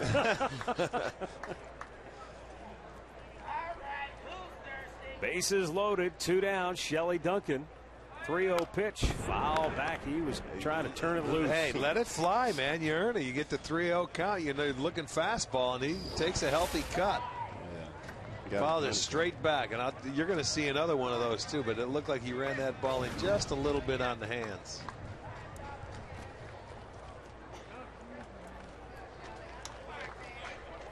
Leave him one out over the plate. Shelley's definitely not going to get cheated. No, he will not. All 4, a walk in a run, and the Indians now lead it 3-1. Tony, pitchers, as you know, are under strict orders from Manny Acta. No swings during spring training games. You're one guy. I bet you'd love to get into a game and be able to turn it loose, huh? Oh, yeah. But right now, I'm settling for just telling guys what I would do. Well, that's even better, because you can do a lot of better things until you have to try and hit it, I'll tell you. You played outfield quite a bit in college, didn't you? Yeah, that was actually, I went there 50-50. He told me I'd be able to do both. I wanted to pitch more. Everyone thought that I was just center fielder. But I started out as a starter. Didn't go that well the first 2 times, so he said maybe I'll try you in the bullpen. So, I mean, but yeah, it's had my fair share of swings. Even sometimes when I thought I shouldn't be in the lineup, I was still in there. Hands over the swing and a miss. And the count 0-2. Russ with 2 singles so far today. Speaking of, how about Smitty today, trying to take the fly ball in the infield away from Chisenhall? Yeah, he was always joking around about that. Oh, I know it. He wants to catch everything, doesn't he? Oh, yeah. He said he's not getting out of the way. He didn't that time, but they still got an out. Yeah. I have to talk to him and ask him what was he thinking. He looked a little disappointed that Chisenhall even came.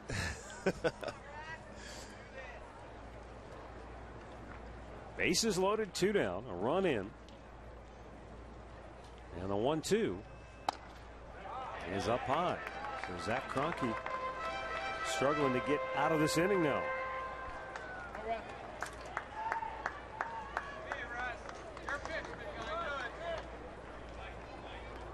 Kirk Gibson has activity in his bullpen. And the 2-2. It swung out and missed. Tony, thanks for your time. We appreciate it. Best of luck to you this year. Thanks for having me. That's Tony Sipp. And through 4, it's the Indians now 3, the Arizona Diamondbacks 1.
Is brought to you by Taco Bell and the all-new Doritos Loco Taco. It's crazy good.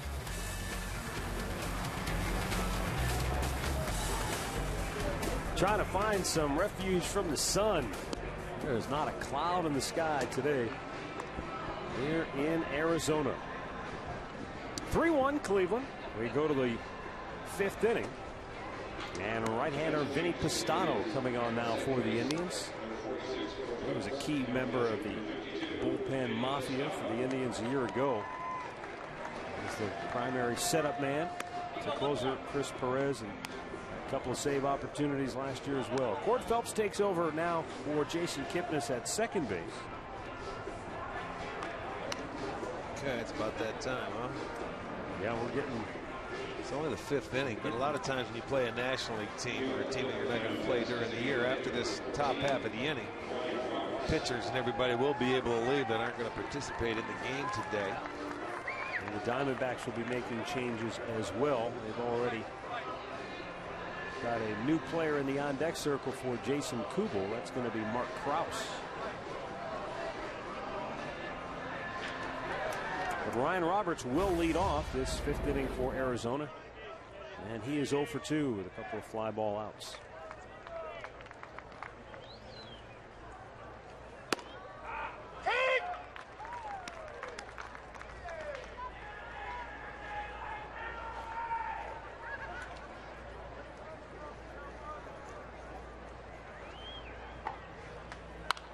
Back out of play.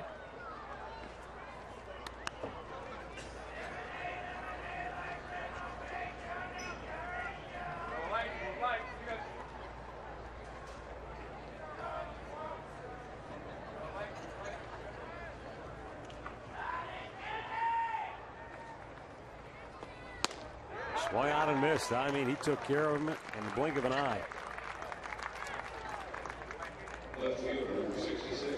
Hey, tickets are on sale now for the 2012 Ohio High School Athletic Association boys and girls state basketball tournaments. Thursday, March 15th through the 17th will be the girls tournament at Ohio State University Schottenstein Center, and the boys will take the court March 22nd through the 24th. Tickets available through Ticketmaster or in person at the Schott. Don't miss 2 great weekends of high school basketball. Visit Ticketmaster.com and order your tickets now. Mark Krause getting his first AB here this afternoon. On the spring, Krause has gone 4 for 14, good for a .286 average. He's driven in 3 runs. Now, by now, just about everyone is aware of the tragedy that occurred recently at Chardon High School. And there, folks out there are still trying to put the pieces back together. And we understand the Indians invited the Chardon High School baseball team down to the Progressive Field facility where they were able to hit indoors and use the facility, get some swings. And Ed Mugridge, the Chardon High School baseball coach, is certainly grateful to the organization for giving them that opportunity. They had like 40 kids come down there and take that part. Was a good turnout, and it was awfully nice. They had an opportunity to do that.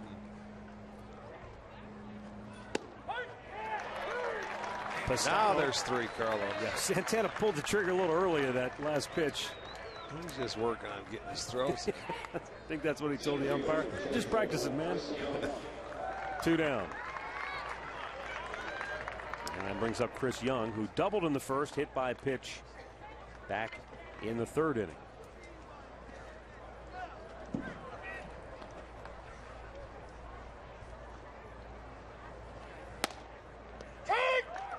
Off the outside corner for a called strike.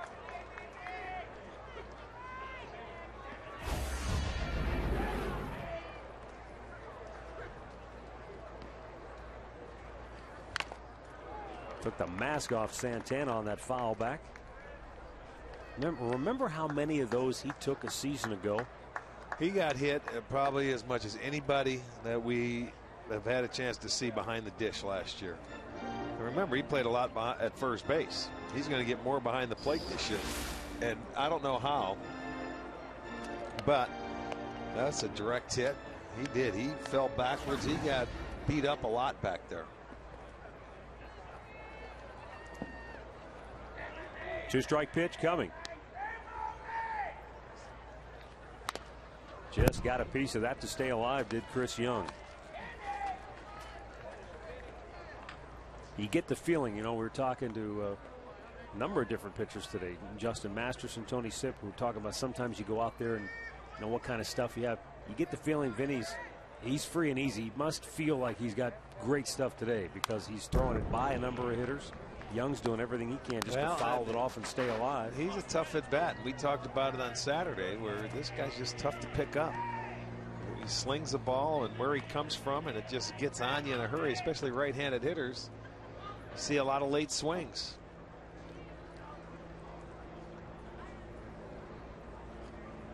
Oh, front door breaking ball almost locked up Young, but he missed the strike zone with it.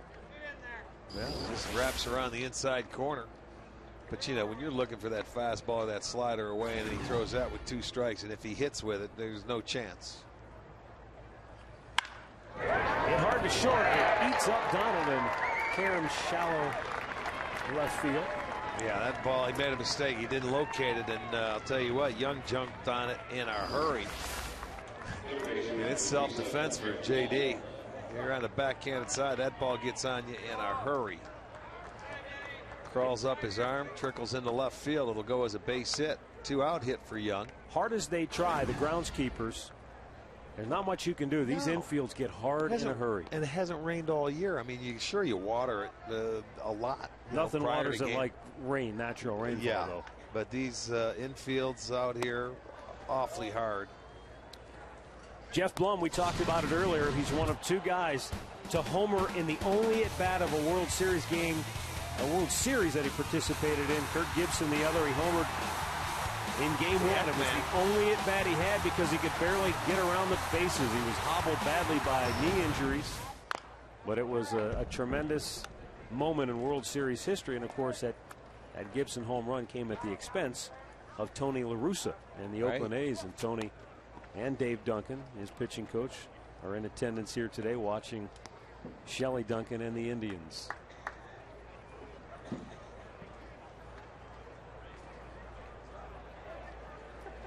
Rick, you spent a long time talking with Tony La Russa today. Do you get the feeling that he's content with his decision to walk away? I congratulate him. And I said, there's no.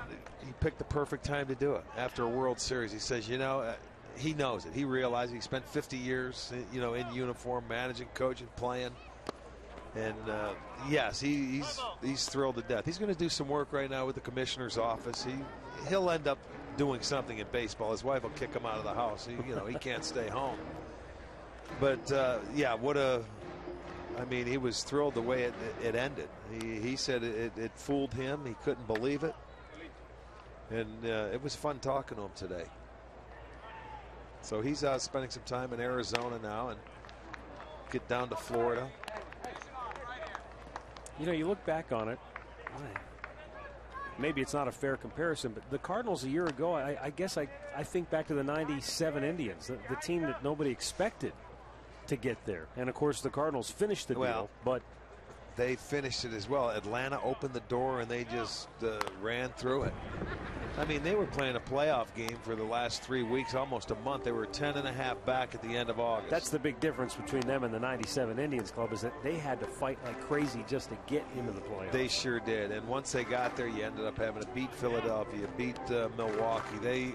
And then come in, they were down to 1 strike 2 times in Game 6 of the World Series of going home losers. And they come back and win that game, ended up winning Game 7. It was a terrific story. About as good a postseason as you can remember in baseball. And what a better way to go out. So, I mean, how can you be disappointed there? He was, thrilled to death. And, 2,700 wins as a manager? Yeah. Will be honored this year at Cooperstown for the Cardinals' 3 managers winning the World Series. When you go back to Red Shandy's, Whitey's Herzog, and then Tony La Russa. They'll have a day there, but he'll have a plaque in Cooperstown before too long. Yeah. Well, Vinny Pastano was 1 strike away from striking at the side in order here in the 5th inning, but Chris Young able to get aboard with a bad hop single. Now a walk to Jeff Blum, and here's Paul Goldschmidt with 2 on and 2 out.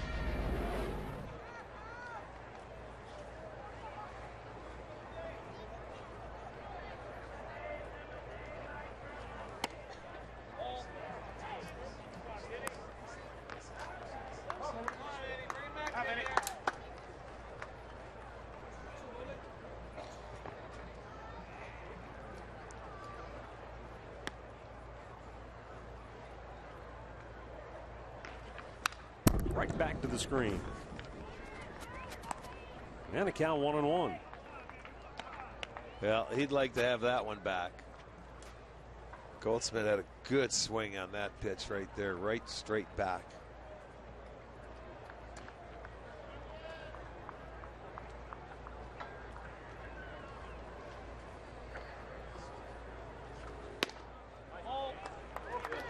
And the count now 2-1.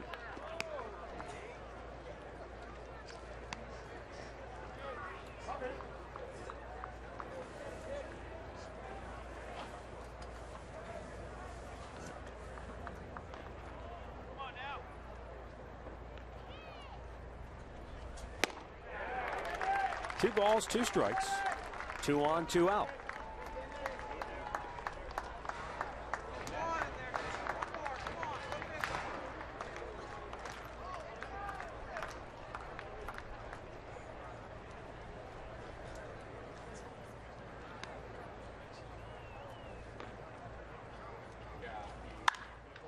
High pop.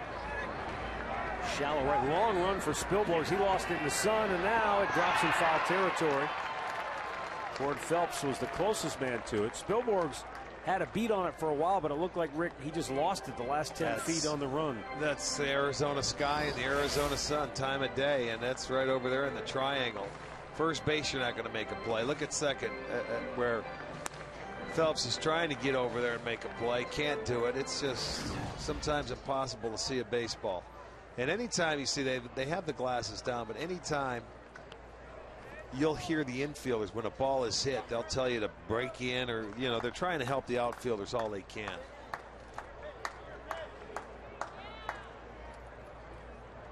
Goldschmidt gets a second chance, and the 2-2. Castano strikes him out. He fans 3 here in the 5th, and the Indians still leading 3-1.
Back here in Goodyear, Arizona, where the Indians lead the Arizona Diamondbacks by a score of 3-1. And we make our way now to the bottom of inning number 5. New pitcher coming in now for Arizona as Brian Shaw takes over for Zach Kroenke. Last year, Brian Shaw pitching in 33 games was 1-0 with a .254 earned run average. Matt Underwood, Rick Manning with you here in Goodyear, and we're joined now by Indians manager Manny Acta. And Manny, I know that throughout spring training at different times you're working on different things. Today I understand you're working on the 2-out offense. 4 straight 2-out hits in that first inning to get you a couple of runs, another 2-out bases loaded walk in the 4th. Always nice to get those big 2-out hits. Yeah, I'd rather have a double than a walk or a single, but we'll take the walk. Well, it's what you're about due for one of these games where you have about a 10 or a 12 run game, just for the confidence for these guys, aren't you?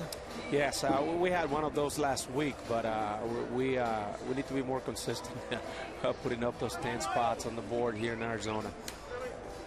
Ryan Spilborghs, Lonnie Chisenhall, Aaron Cunningham due up for the Tribe here in the bottom of the fifth. Spilborghs with an RBI single with 2 outs in that first inning. He's one of numerous candidates competing for a spot on this ball club in the left field situation. And you told me earlier nobody's really separated themselves from the pack. Do you anticipate that one of those guys will really emerge big time, or is this going to be one of those battles that will go down to the wire? I think it can go all the way to the end because a couple of those guys have track record. We're just not relying so much on what they're doing here on camp, but you would like to see them step up and take advantage of the situation because guys like Cunningham, he's out of option, and we also have Shelley here, which pretty much has a spot on the club. But guys like Spilborg, guys like Pierre, guys like Lewis, I mean, they still haven't separated themselves from the pack. But it's very early in camp, and most of them have been playing every other day. Not enough at bats just yet. Manny, you mentioned PA. Could you just give us an update? He crashed into the wall pretty hard yesterday, and I understand Casey Kochman also has a little bit of a back issue. What's the latest on those two? Yeah, Casey just had a little bit of a tight back yesterday, but he was much improved when he showed up to the ballpark today. We're just being cautious with a guy like him. It's early in camp, and Pierre, we're happy to report that he's fine. He has no symptoms or anything today other than a little bit of a sore neck on the left side, on his left side, but he's okay. He should be ready to play if we need him. Well, you certainly want to start this year out healthy compared to with all the injuries you had last year, but it's almost like we were talking about that you have to prepare, or you're very optimistic and you think the best, but you have to prepare for the worst. Let's say for a bullpen, if Chris Perez doesn't come back and he's not ready to start, then you have to prepare yourself for game 1 of the season, don't you? We do, and I think that's why we're very happy with the amount of outfielders that were brought to camp, because last year, as you guys know, we lost our whole outfield, and now bringing in guys that have major league experience will help out. And also our bullpen is deep. We also brought some veterans into camp, and as you guys can see right now, Chris is down. We anticipate he'll be ready for the opener, but if something happens, we brought some guys that had major league experience. The 3 of them have closed games in the past. Not to say they're going to close games here, but at least it's good depth for us. Manny, I know it's still so very early in camp, but do you have any concerns right now this early in camp? Anything that sticks out that you want to see improved upon, or something you want to see turned around quickly? Well, the only thing that concerns me, it's something that I can't control. So actually, I'm not that concerned, which is staying healthy. And Chris is down already. Grady went down, but we're doing the best we can to keep these guys healthy. Other than that, we're going to continue to work on our 2-strike approach. We have to cut down on strikeouts. Way too many strikeouts last year, and we've been pounding that the whole spring training, and hopefully this season is going to be a different story.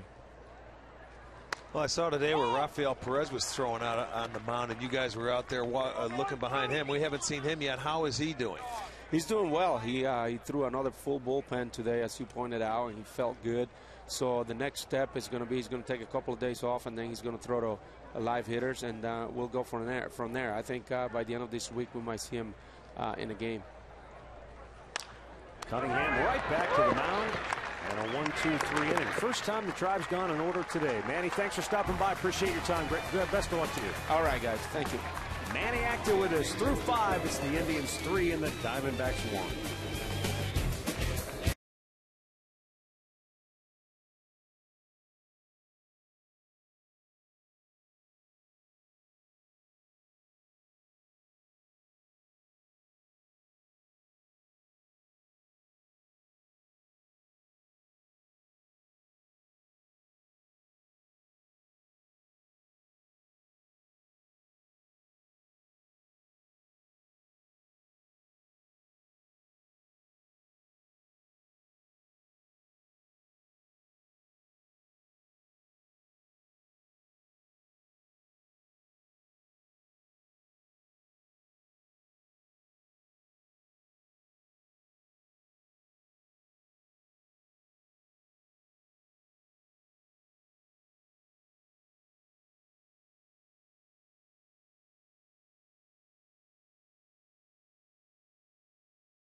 Ball is brought to you by Taco Bell and the all-new Doritos Loco Taco. It's crazy good.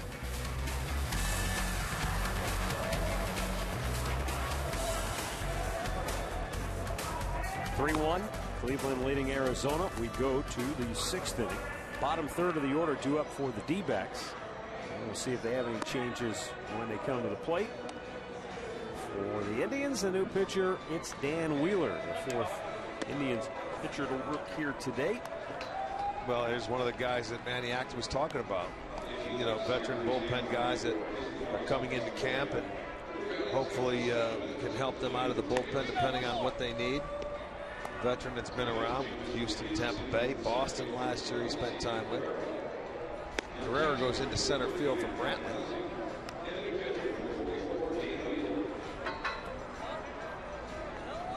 And Matt Pagnozzi is taken over for Carlos Santana behind the plate.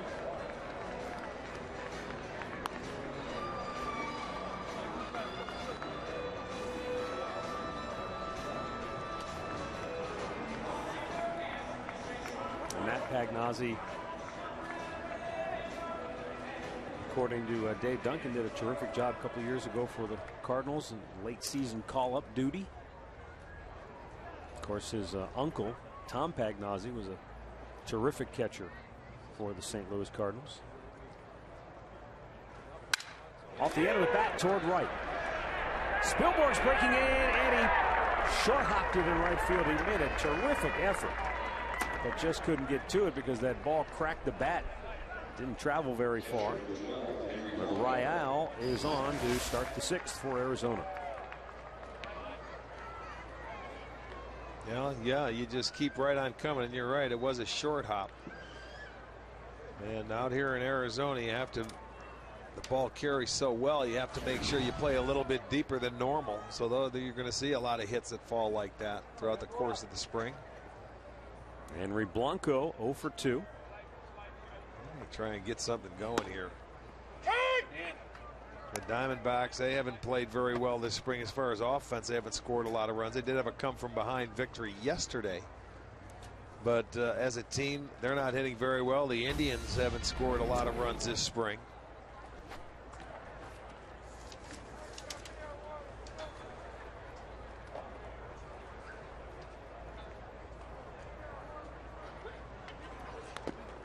Good block by Pagnozzi on a ball in the dirt. Henry Blanco last year twice drove in 4 runs in a ball game, equaling his career high. One of those came against the Indians on June 19th. No kidding. Interleague play. I remember, yeah, we beat them 2 out of 3. I'd have to look back. I'm assuming that's the game we lost, but I don't know for sure. I thought they gave up a home run late in that game to lose that, the only one to the D-backs. Was he the one that hit it? No. Not that I recall. No, it wasn't him.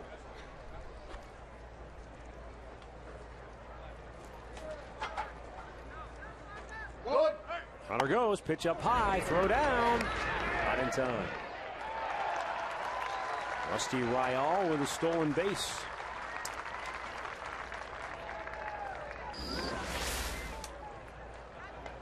Well, a good pitch to throw on a high fastball.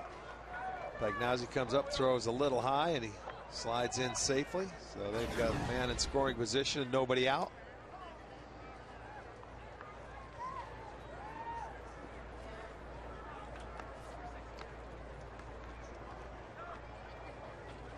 Well, the Diamondbacks media guide has the wrong date. Either that or it's the wrong team. End of June. Yeah, we played them on June 27th, 8th, and 9th. When you said the 19th, I know because we left here to Cincinnati. We went to San Francisco, Arizona, then Cincinnati. So it was late June that they beat us. So the one time here. Hi, Dan. I'm wondering if maybe it wasn't against the Indians. I don't remember him having 4 RBIs against us.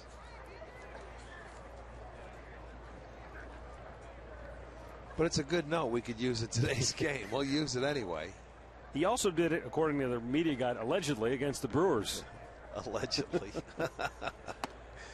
But he draws a walk here, and Dan Wheeler has had a rough go of it this spring. coming into today's action, this is the third game he's pitched in. He's already surrendered 6 hits in 2 innings, 6 runs, 2 homers. And as you said, this is a veteran guy who's been around and certainly knows what he needs to do to get himself ready to go, but he's also trying to make this club. Well, it's a different deal. Right. Well, when you're a veteran, as a manager, you love to have veterans out of your bullpen. Now, Wheeler was hurt last year with the Red Sox and had some arm problems, but seemed to work it out over the course of the winter. So he's coming in here and he's going to have to earn it. I mean, even though you're a veteran and you've done it before. Adam Eaton lines one to left. It's caught by Cunningham. And the first out. Runners have to hold. Well, if you joined us late first inning, there were 2 outs.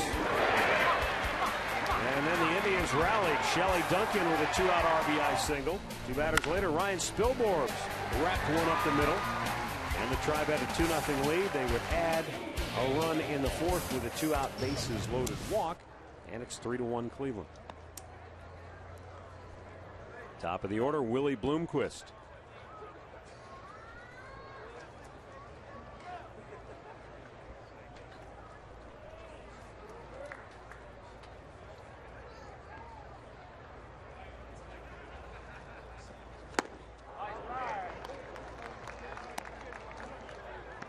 Bloomquist wailing away, came up empty. He is 1 for 2, doubled and scored in the first, walked in the second, struck out his last time up.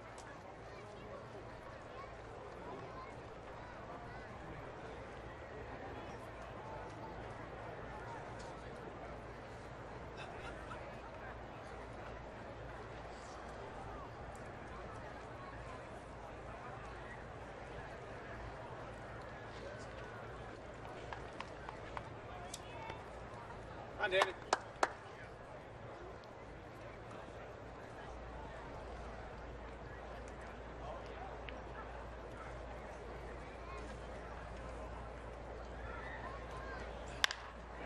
Line to center. Will have no play at home. Scoring is Rial. And the Indians' lead is cut to 1. It's now a 3-2 ball game. Yeah, he left this pitch up in the zone, a hanging breaking ball. And not that it was hit all that hard. It's just a pitch up in the strike zone. It's easy for the hitter to get to. That pitch stayed up. He puts it in play. So Arizona comes to within 1 now. It's a 3-2 ball game. Carrera had no chance. Wise not to make a throw home. Keep the guys at first and second to keep the double play in order. David Winfrey will get his first at-bat of the day, taking over for Ryan Roberts. Roberts went 0 for 3. Hi, Dan.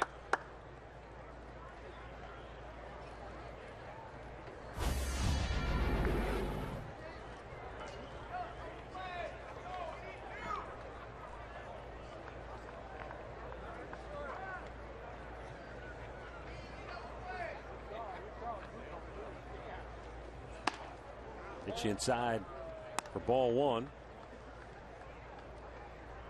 Winfrey, 26 years old, but he's never been in the big leagues.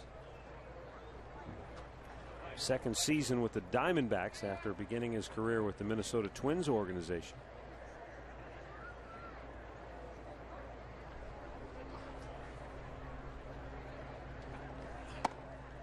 Made it to AAA with the Twins back in 09. Had a decent year. He hit 273, 14 home runs.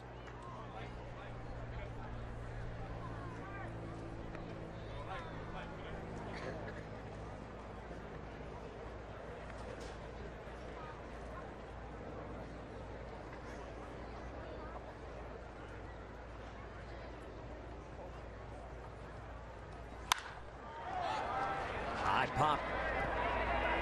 Right center field. Spilborghs, the right fielder, will grab it. 2 down. Well, it's that time of year again, thinking about season tickets, and get out to Progressive Field. You can enjoy some special perks like a free Terrace Club membership and so much more. 216-420-HITS and speak to a season ticket representative, or you can just log on to Indians.com today.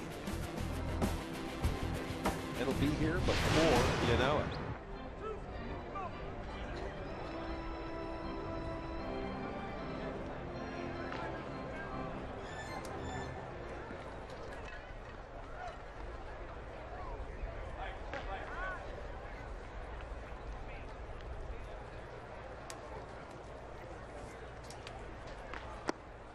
Down low. Mark Krause called out on strikes his first time up.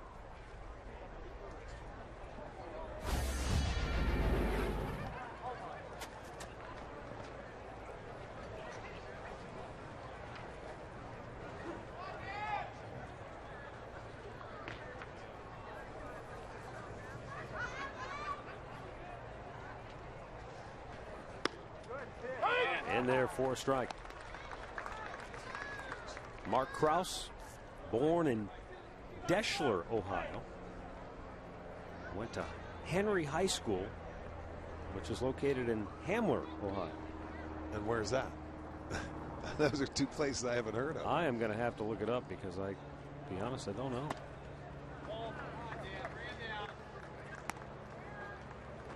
I'd take a wild guess and say maybe it's somewhere southwestern Ohio. I was going to say western. Yo, you just heard him say that. You No, I cheater, didn't. you. Who? I heard who say it. Murphy. I didn't hear him. He doesn't talk to me. It is in northwestern Ohio. It's in Henry It's just County. A lucky guess.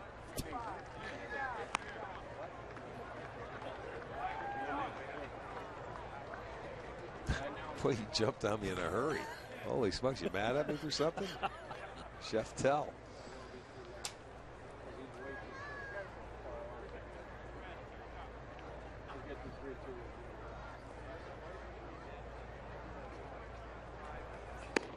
Right down Broadway for a strike. Oh, now Tony Amato wants to chime in and tell us it's in Henry County. Oh, he's listening today, huh? Got to tell Tony that I had Danny Plesac over there that was looking for him. He wanted to talk to you about the harness racing, Tone. So if you haven't, if you didn't get a chance to see him today, we'll get you tomorrow. The pitch, runners go, and it's fouled back by Krause.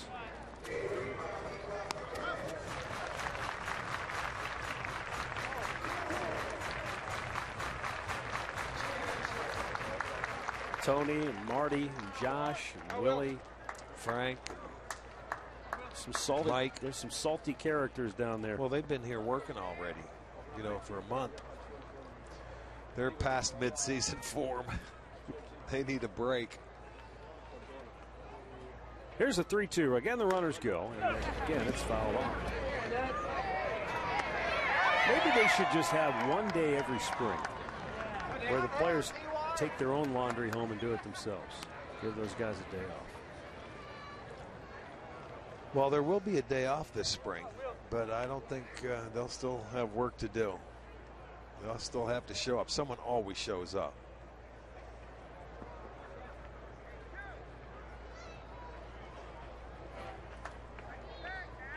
That'll never happen.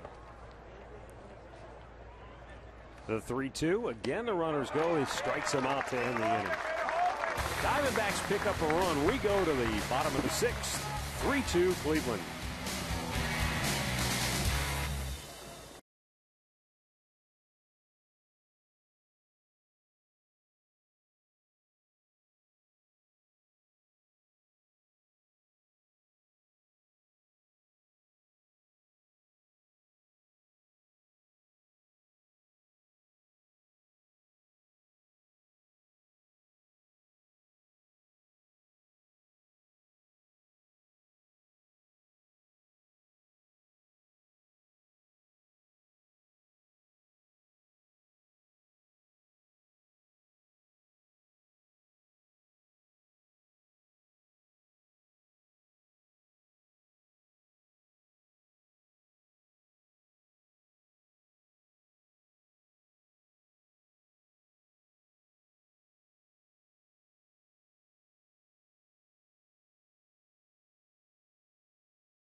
There you go, Arch, for the ride home. How about a Mr. Softy? Oh, I love it. Yeah, that'd be great. 3-2 try, bottom of the 6th inning here in Goodyear. Joe Patterson now coming on to work, left-hander for Arizona. 62 games last year, a 2.91 ERA.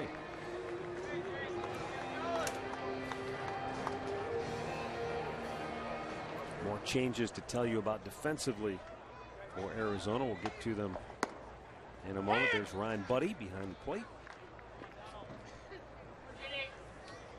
I think they have a new third baseman as well, taking over for Jeff Blum.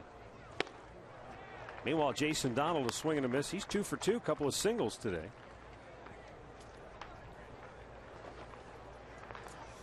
Matt Davidson and Chris Owings now into the game.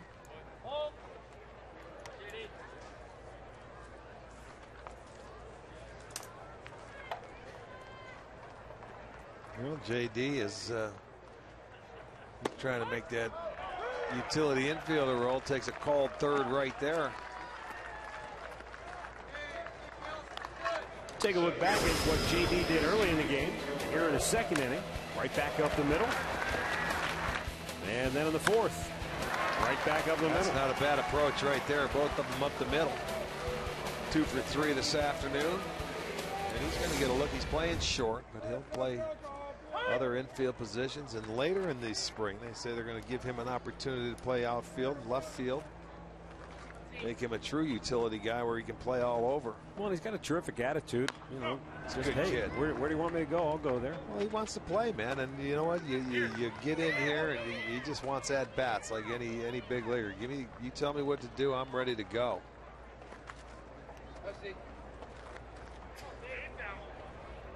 Ezekiel Carrera.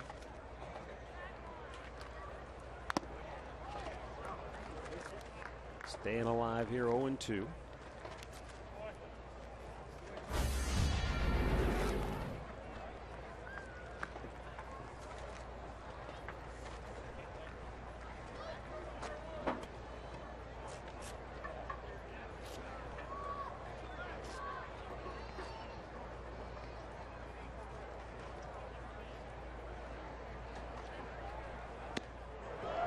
Back-to-back strikeouts for Brian Shaw.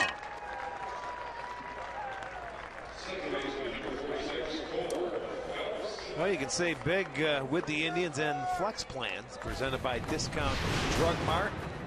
Come on out for special bobblehead jersey giveaways and many other special events throughout the season. That'll happen all year long. So 216-420-HITS. Log on to Indians.com or visit Discount Drug Mart locations.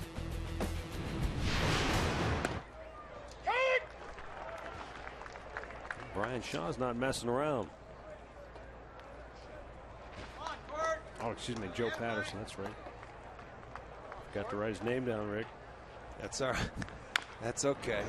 Last guy I wrote down was Brian Shaw. Well, you didn't hear me correct you because I look and I probably did the same thing.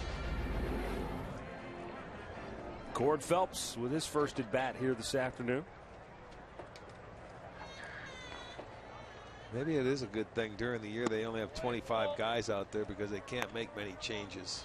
As many.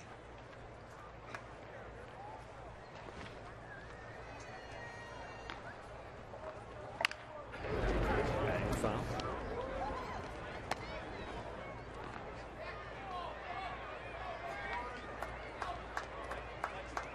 You always talk about having different looks out of your bullpen. Joe Patterson definitely gives you that. Left-hander that gives you a little sidearm action. Charging hard at third. Davidson on the run makes a perfect throw, and the Indians go 1-2-3. We'll head to the 7th inning. It's Cleveland 3, Arizona 2.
3-2 Indians as we go to the 7th inning here in Goodyear.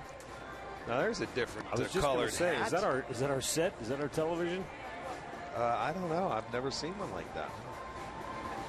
I guess all colors, all sizes. Here's big left-hander Nick Hagedorn. Coming on to work the 7th inning after Dan Wheeler worked the 6th, allowing 1 run on a couple of hits. Jose Lopez taking over at first base. And Gregorio Petit, well, that's short.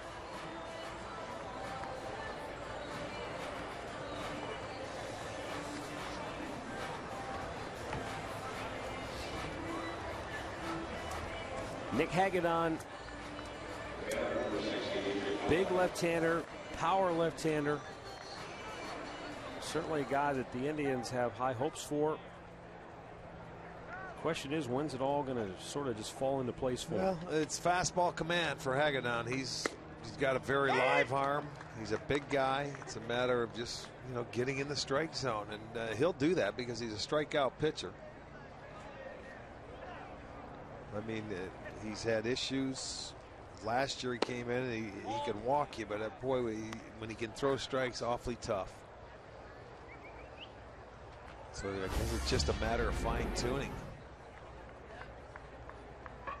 Started last year in Akron and really just was unhittable early in the year. Big bounce was short. Petit throws him out, 1 away. Well, excitement is building for Indians baseball this year at Progressive Field. No better time than to get your season tickets than right now. Guaranteed the best prices, special season ticket holder perks, including free suite rental, exclusive events, and much, much more. 216-420-HITS.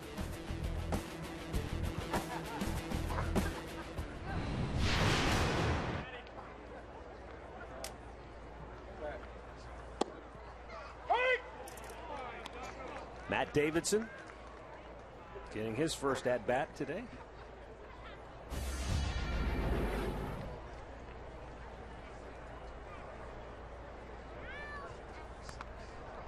Talking about Hagedorn, you know, last year, dozen games at Akron, he was 2-1 with a 1.59 ERA. Struck out 24 batters in 22 innings. AAA Columbus, 3.35 ERA. 48 innings of work there, and 53 strikeouts.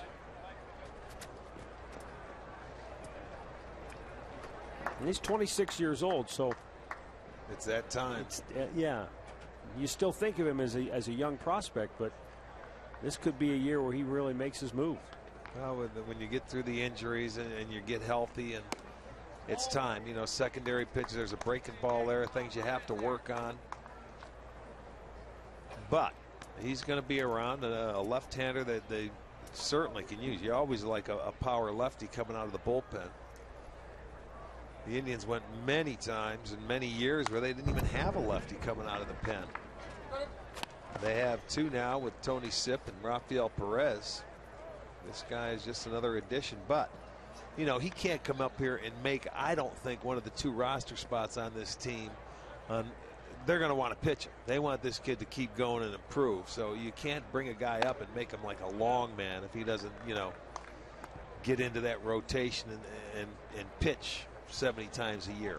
I think he's really one of those guys who needs to go to Columbus to start the year and really, as you say, a back-ender, hone his command. And if he can do that, then he's one of your options, your first options if you need help. A good fastball from Hagedorn. I mean, watch how live his arm is, and you can see that ball just takes off and throws it right by him.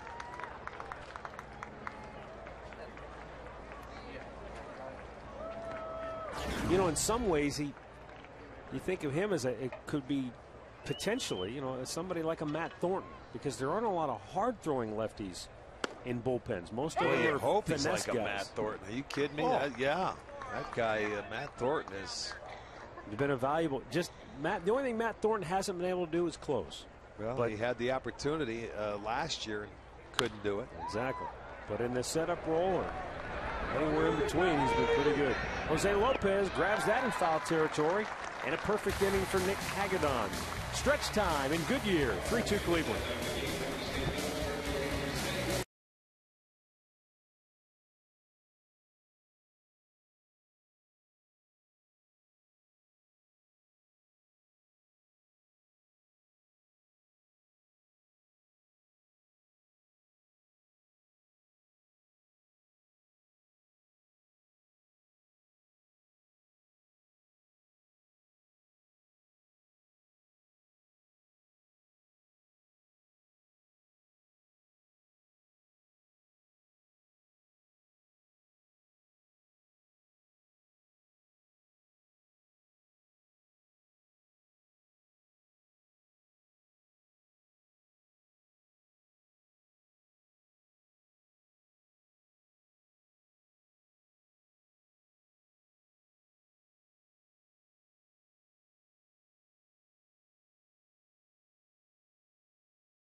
Three-two Indians.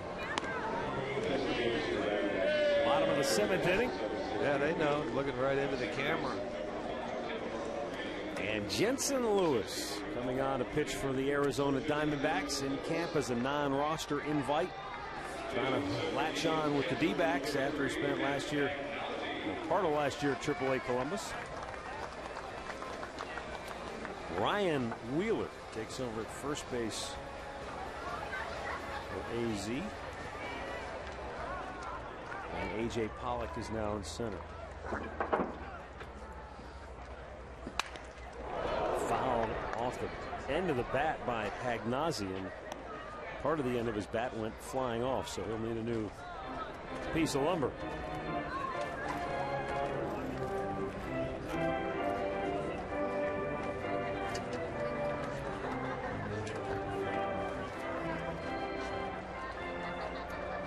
Tyler Harbin now at second base.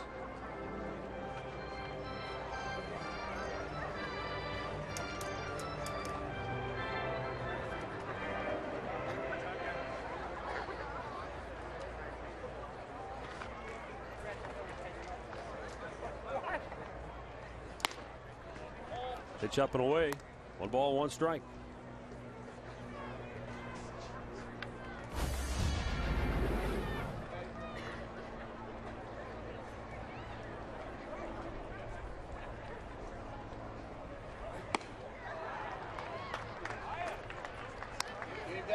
One and 2 the count.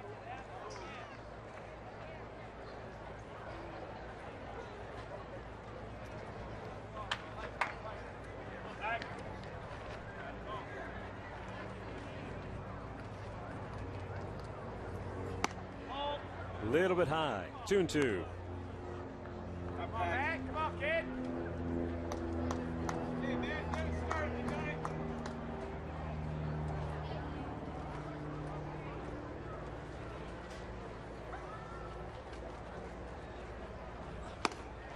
Late swing, and Pagnazzi strikes out, 1 down.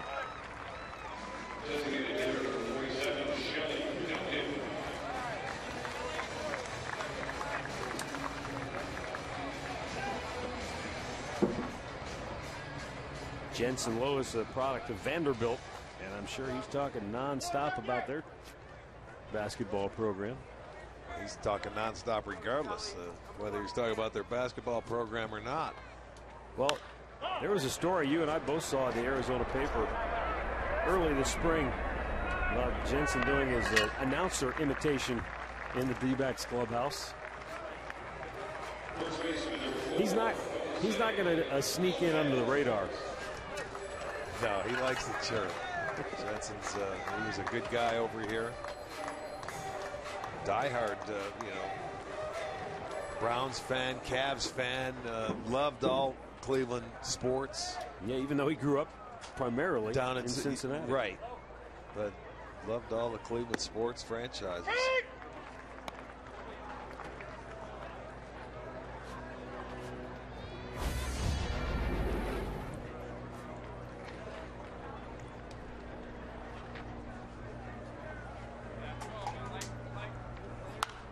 Foul back out of play by Jose Lopez.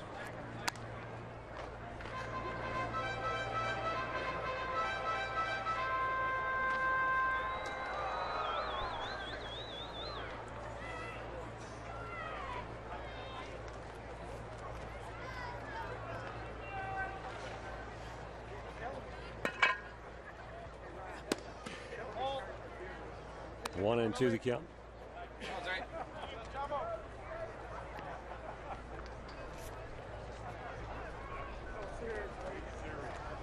The Indians made a few roster moves,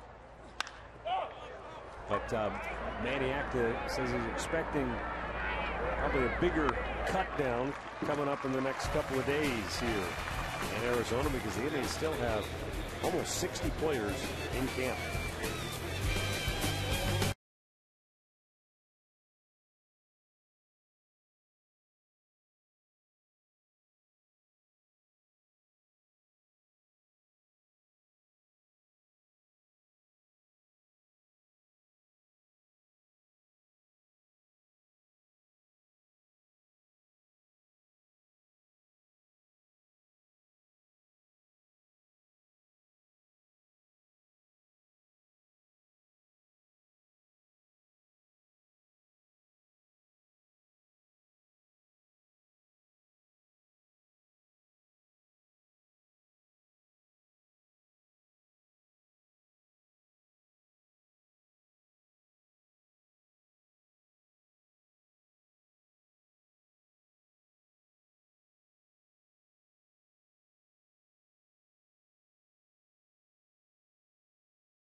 Three-2 in favor of the Indians as we go down to the 8th inning. Trevor Crowe takes over in left field. And Chad Huffman is now in right. Nick Hagedorn on for a second inning of relief work. Looks at a pitch up high for ball one. Matt Underwood, Rick Manning with you, and happy to be joined this inning by Indians Director of Player Development Ross Atkins. Hop to center. And Carrera comes rushing in to make the catch. Ross, how are you doing? Great. Thanks for having me, Matt. Minor league camp is underway, and you've got scores of players down there that you have to sort through and figure out who's going where. And have you started games as well in the minor leagues? We haven't. We're a couple days away from games. We got roughly another 150 players added to the mix. So, yeah, it's a great time. This is the one time of the year where we have everybody in one place, all of our staff, every player, essentially every uniformed personnel in baseball. So it's a very productive time. So the minor league season usually is about, what, a week or so after what the major leaguers start. So they don't get but about 3 weeks or just a little more than that spring training. Yeah, they really do. You know, it does. It's not quite the preparation that a major league team gets, but having said that, it is enough. And you know, the difference is that we don't have to win opening day. You know, we got to be ready to get better opening day. So it really is about getting better, getting prepared for the season, and making sure we stay healthy. And then, you know, day one is still about development, and not about that opening night win. You know, we want to win, but really it's certainly more about their progress. So when your starters leave camp, let's say some of your starters, they're on a pitch count of what, maybe 75 pitches compared to 100? Yeah, that's accurate. It depends on the age and the level, but you know, we're definitely not pushing the envelope there. Right. And plus, the guys that don't make the team that are with the big league club that are fighting for that number 5 spot, they're already built up, and you'll already have those 2 guys down in let's say Columbus to get you rolling. Right. And we have depth throughout, and that is something that we pay a lot of attention to, that we're not overexposing anyone, and certainly not overexposing someone who has the chance to be special. Yeah, there's plenty of depth to cover and make sure that these guys are not overexposed. So the workloads are similar in AA and AAA to a major league team even. So we have these guys, you know, as you said, the bulk of them are here. The bulk of our AA and AAA team have been here for a while. And the guys who aren't, we have in early spring training. Base hit into left field for Owings. 1 on, 1 out. Going to bring up Adam Eaton. Well, we were talking about Nick Hagedorn, who's a key guy for the Indians going forward, and Arch and I were just saying he's 26 years old, so this is it would seem to be a very important year for him. Yeah, you know what? You know, it's a message I learned from Joel Skinner as a player, and it's every year is an important year. There is no doubt that if one player that starts to put more pressure on themselves, then they can make the game a little bit quicker. Having said that, you know, where he is in his career, I'm sure that he is more focused than he's ever been, and it certainly appears that way. He's never lacked in that domain, but he is absolutely focused on one thing: it's making this team and helping us win. Well, he started in AA. We talk about starting in AA. He moved to AAA, so he made that progression. And now this year, I mean, if he can harness himself and throw strikes, that's all he has to do. Control that number 1, and he'll be just fine. You got any secrets for me that I can pass along? No, I mean, he's got to get it. I mean, you can pass along. You know, you used to pitch, so yeah. I mean, it's just a matter of whether you believe it yourself, I guess, and hopefully something clicks out there on the mound. No question. He's as determined and as hardworking as anyone. I think anyone in our staff would tell you that. You could ask you know, and it would be unanimous. He's at least one of the top 3 hardest working players in this organization. It's unbelievable how consistent he is with that. So the determination is there, and then it's the gray area of finding that groove and finding that rhythm as a hitter. And as a pitcher, it really is finding the subtleties that allows for consistency and strike zone command. And he doesn't have to be perfect because of his power, and he's got some depth to his pitches, but he's got to be on the plate and he's got to be down. Who are some of the other guys we should look forward to as far as pitching goes? Hold on a second. They give him the out at second. He was close to coming off the bag there on the feed, but they get the out, 2 down, and that's a big out for Nick Hagedorn. And now he can get out of trouble by retiring the next hitter. Yeah, you see that the quick infield, but they're able to get it over to third base. Try and get out of the way. Good thing he didn't get hurt there. That was close. Ward Phelps did a terrific job to get his feet out of the way. You're right. So 2 away. And the batter, David Winfrey. This would appear to be a very interesting time for you in player development, Ross, in that, and I'm sure you don't pay attention to the outside rankings, but you know, the highest rated player in the Indians player development system now is Francisco Lindor, who's so young. And the reason for that is that so many of those top echelon players ascended to the big leagues last year and are now going to be part of the club right now. Is there somewhat of a vacuum, or does that just create opportunity for a lot of other guys? Yes and yes, and that you know, I couldn't have said it better. I mean, that's absolutely the case. That you know, that we've graduated so many of our prospects from AA and AAA recently that that has taken away from our overall depth throughout the system. Now, we do feel very good about some of the pitching. You asked me about some of the pitching options, and Scott Barnes and Austin Adams, beyond the names you guys already know and have seen plenty of in the major leagues last year, David Huff and Jim Mark Gomez. But we've got to turn those holes into you know, taking the opportunities and turn them into prospects, and those gaps have to become real alternative for us. We'll continue with Ross Atkins. It's a 3-2 Indians lead as we go to the 8th.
Copyrighted telecast is presented by the authority of the Cleveland Indians and may not be reproduced or retransmitted in any form. And the accounts and descriptions of this game may not be disseminated without the express written consent of the Cleveland Indians.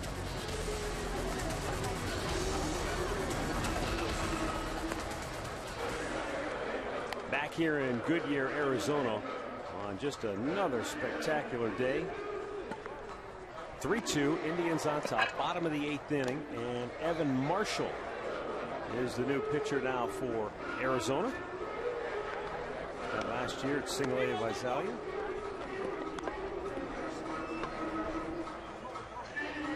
We'll continue our conversation this inning with Indians Director of Player Development Ross Atkins. It sounds like a big title. It's because it is. It's a big job. I mean, there are a lot of players that you're responsible for and tracking and keeping in touch with. I mean, you probably spend more hours on the phone than just about anybody in the organization, don't you? You know, it's changed a little bit with technology. It's, you know, it seems like nobody wants to be on the phone anymore. They just want to text and email, which has actually created some efficiency in jobs like mine, where there's, you know, this job in baseball, we with the Cleveland Indians, we all do everything together. I never feel like I'm doing anything in a vacuum, and but this is a very fulfilling role, and especially here with the resources that are in place and the culture that's been started by Mark Shapiro. So, you know, it couldn't be a better situation for me. I never feel overwhelmed with what I'm given to work with, and certainly the talent keeps coming, and you know, it's our job to maximize their abilities, and you know, just talking about that gets me excited. Well, you're in charge of at least, what, 150 guys that you have to overlook, and you're always turning them over, and people are coming and going. You know, I take all of my energy and focus to the staff and hope that they'll do the same to our players. And, you know, I've never heard of a player talk about a farm director that helped him get to the big leagues, but we certainly hear all the time about coaches that help him do that. So I remind myself of that all the time and give all of my effort, time, and energy to our staff and coaches, and hopes that they're taking that down to our players. And but it's very fulfilling, and it's exciting to come to work every day. Very demanding, but I couldn't ask for more. Lonnie Chisenhall lines the ball in the left field for a one-out single here in the bottom of the 8th inning. Ross, I asked you, or I mentioned, you know, Francisco Lindor, one of the top-rated guys in the farm system. What do you like about him? What do you forecast for him? How quickly do you see him ascending through the ranks? You know, it has been really impressive. That has changed for me in 2 weeks. You know, being around him in 2 weeks, that has changed in my mind what that could be. Now, having said that, you know, to say whether it's 3 years or 6 years or to put a time frame on it is really difficult. He's going to dictate that. Sure. With how he acclimates, but you know, Matt, and you guys know him both well, or both of you know him well. He reminds me so much in spirit of Johnny Mack. Players like Marco Scutaro and John McDonald have so much fun with the process at a very early age. It's more than half the battle. So he signed at 17 years old, for goodness sake. So he's got to have a pretty good head on his shoulders. Well, and he's not coming in here with a chip on his shoulder. I'm here to save the day. Any of that kind of stuff. It's unbelievable. I mean, he has already made our other players better with how much he enjoys taking ground balls, taking batting practice, working out, coming to the field. There's zero intimidation and pure joy, and that is just you can't develop that. You know, as much as I wanted to have that spirit that Johnny Mack had, I couldn't put an injection into my own blood. You know, it's something people are born with, and Francisco seems to certainly have that. Foul back by Trevor Crowe. I don't want to start running down the list of individual players because we could be here all day doing that. But how about you just pick out some guys that you're excited about? You know, as the season gets ready to roll in the minor leagues. Well, whenever we mention Francisco Lindor, immediately comes to mind Ronnie Rodriguez and Tony Wolters, because they're right there with him. They have very similar abilities. Ronnie Rodriguez is, you know, on a scouting card, grades out equally as well with Lindor, and he's a guy that doesn't have near the pedigree, signed out of the Dominican Republic, has really only played organized baseball for a year, doesn't have a stat line. You can't find stats on him. He's only played for he's played baseball, but he's never been in this organized culture, never been internationally traveling and in Baseball America, but he grades out as well as Lindor does. Now Lindor's done it and has accomplished more in his career, but he is a very exciting player with potential power, the athleticism, the speed, and exciting defender in the middle. And then Tony Wolters is another guy with a little bit of pedigree who actually played with Francisco Lindor and has a lot of ability up the middle of the diamond, a left-handed hitter, a great year last year. So to have those three names at the shortstop position, all having fun competing with and against one another, is really exciting for us. Really exciting for a guy like Travis Fryman, and really excited for our entire department and organization. As long as I've been around baseball, I find it the toughest part is to evaluate young players to see what they're going to do, because you just never know. Yeah. I mean, you may look, and a lot of them carry themselves differently out on the field when they put their uniform on and you walk out. You can say that guy's going to be a star.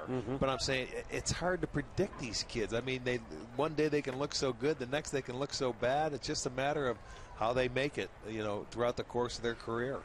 It's interesting. It really is. And the one, if I have one, and everyone has their common denominator when they're making those evaluations, and for me it's passion. And the guys who focus on a process, and that's a fancy word for baseball, but a guy who enjoys taking ground balls. Yeah. And they really didn't. Then the grind is not there.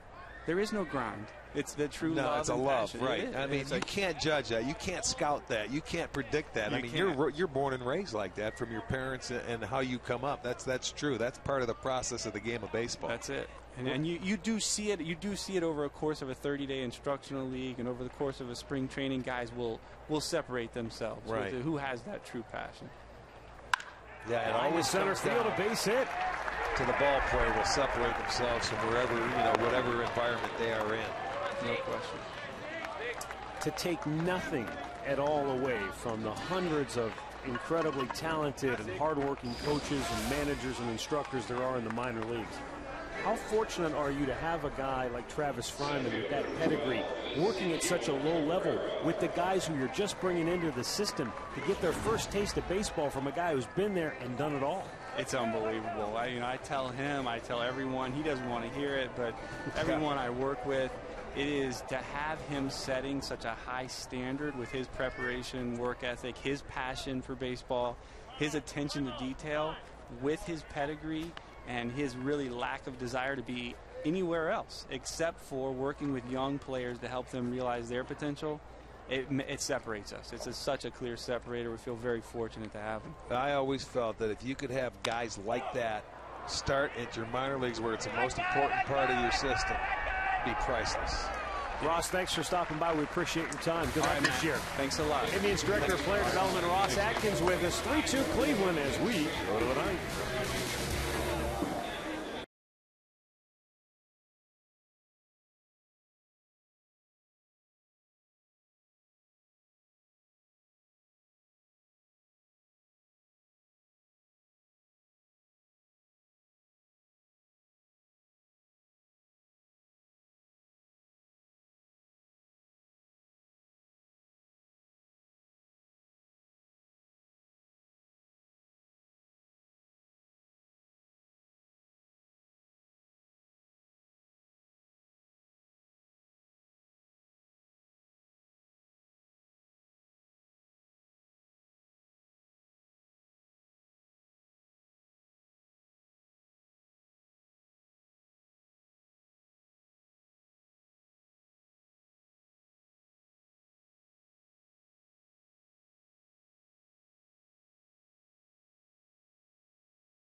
We go to the ninth inning, 3-2 Indians.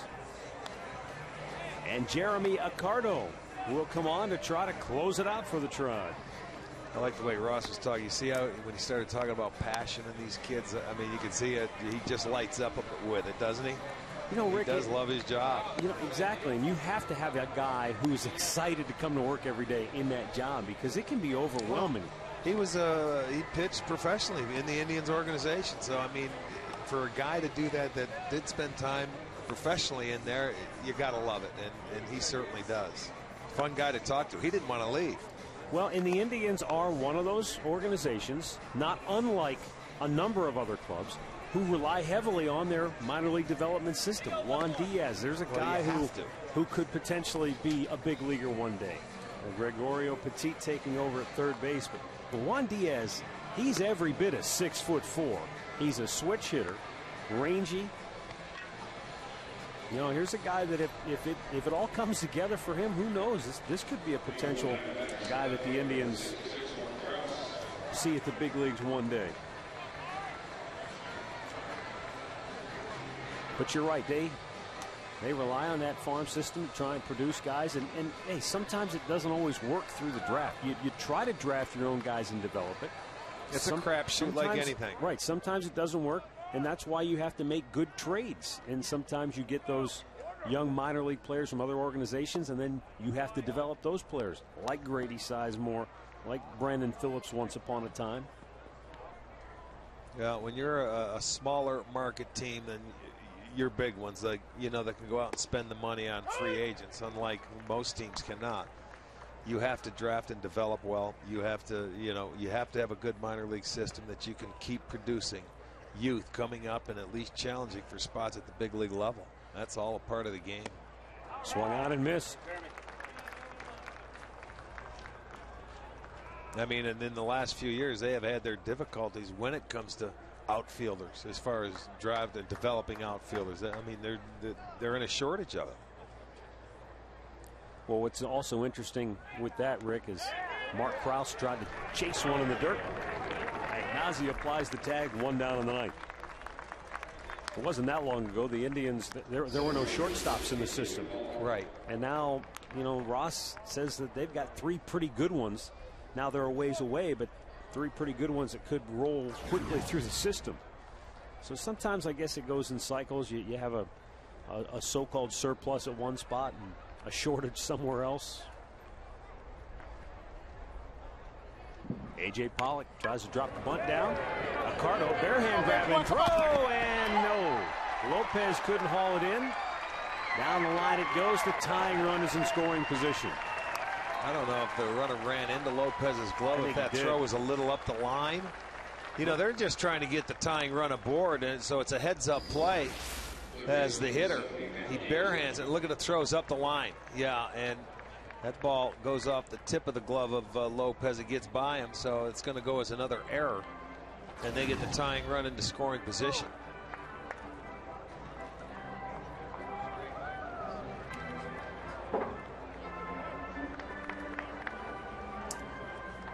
Matt Davidson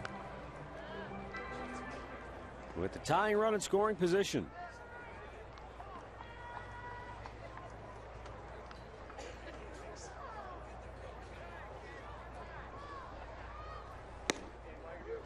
In there for a strike.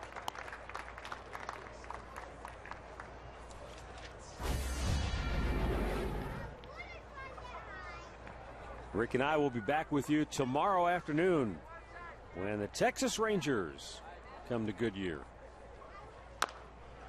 Tapper foul.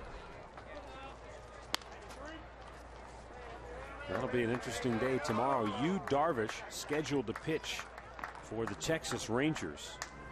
And there is literally a legion of Japanese media members who are following him around this spring. It was about 100 the last time I heard. Guess we'll get a first-hand look at it tomorrow. Yeah. I'm leaving. I'm going to get here at 6:30 in the morning so I can get a parking spot. Yeah, you texted me this morning. It was a little bit early. It was. How late? What time are you rolling out of the rack these days? I get out early, about 5:30ish. I would too, but I won't bother you. I would too, but Murph had the music up on late last night. You know how those young kids are. Fly ball to right. Runner tags at second. He'll go to third. And the tying run 90 feet away, but now there are 2 down as Jeremy Accardo tries to nail down the 27th out of this game for the Indians.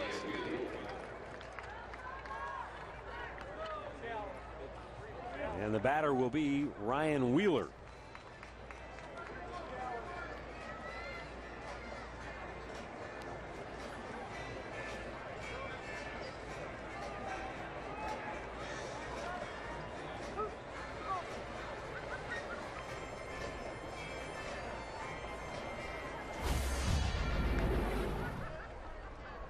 A.J. Pollock, the runner at third.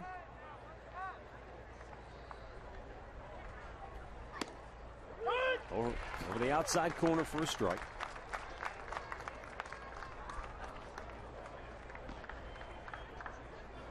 Slight breeze blowing from left field to right field.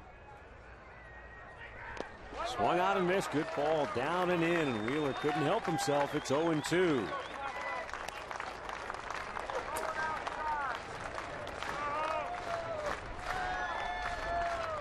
Crowd of better than 5,000 here today in Goodyear. Even though a lot of them are pulling for the Diamondbacks because they're the local team. Indians trying to put them away. Swung out and missed. He strikes it up. Pagnazzi will throw to first, and that's the ball game.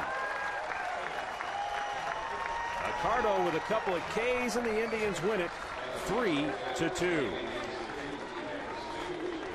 With the win, the Indians now 3-7 with a tie on the spring, and Arizona drops to 3-6 overall. So Manny Atkins club with a fairly well-played game.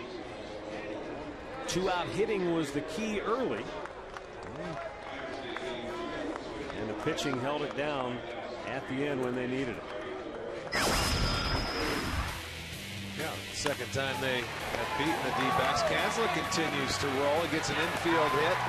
Kept it going back in the first inning. And another line drive right up the gut. They used the middle part of the field. They had 10 hits on the day. Jason Donald with a pair of hits as well. And both of his right up the docks. They run it in a solid line drive. J.D. also with 2 hits this afternoon. So the Indians win it with 10 hits, 3 runs, and the Diamondbacks had 9 hits but 2 runs. And as you pointed out, just really some key guys getting some good opportunities. And the Indians win it. Final score today, 3-2 over the Arizona Diamondbacks. We'll have tomorrow's game between the Indians and the Texas Rangers at 4 o'clock Eastern Time right here on Sports Time Ohio. For Rick Manning and the rest of our hardworking and very talented crew and staff here in Goodyear, I'm Matt Underwood. Thanks for watching. We'll see you tomorrow.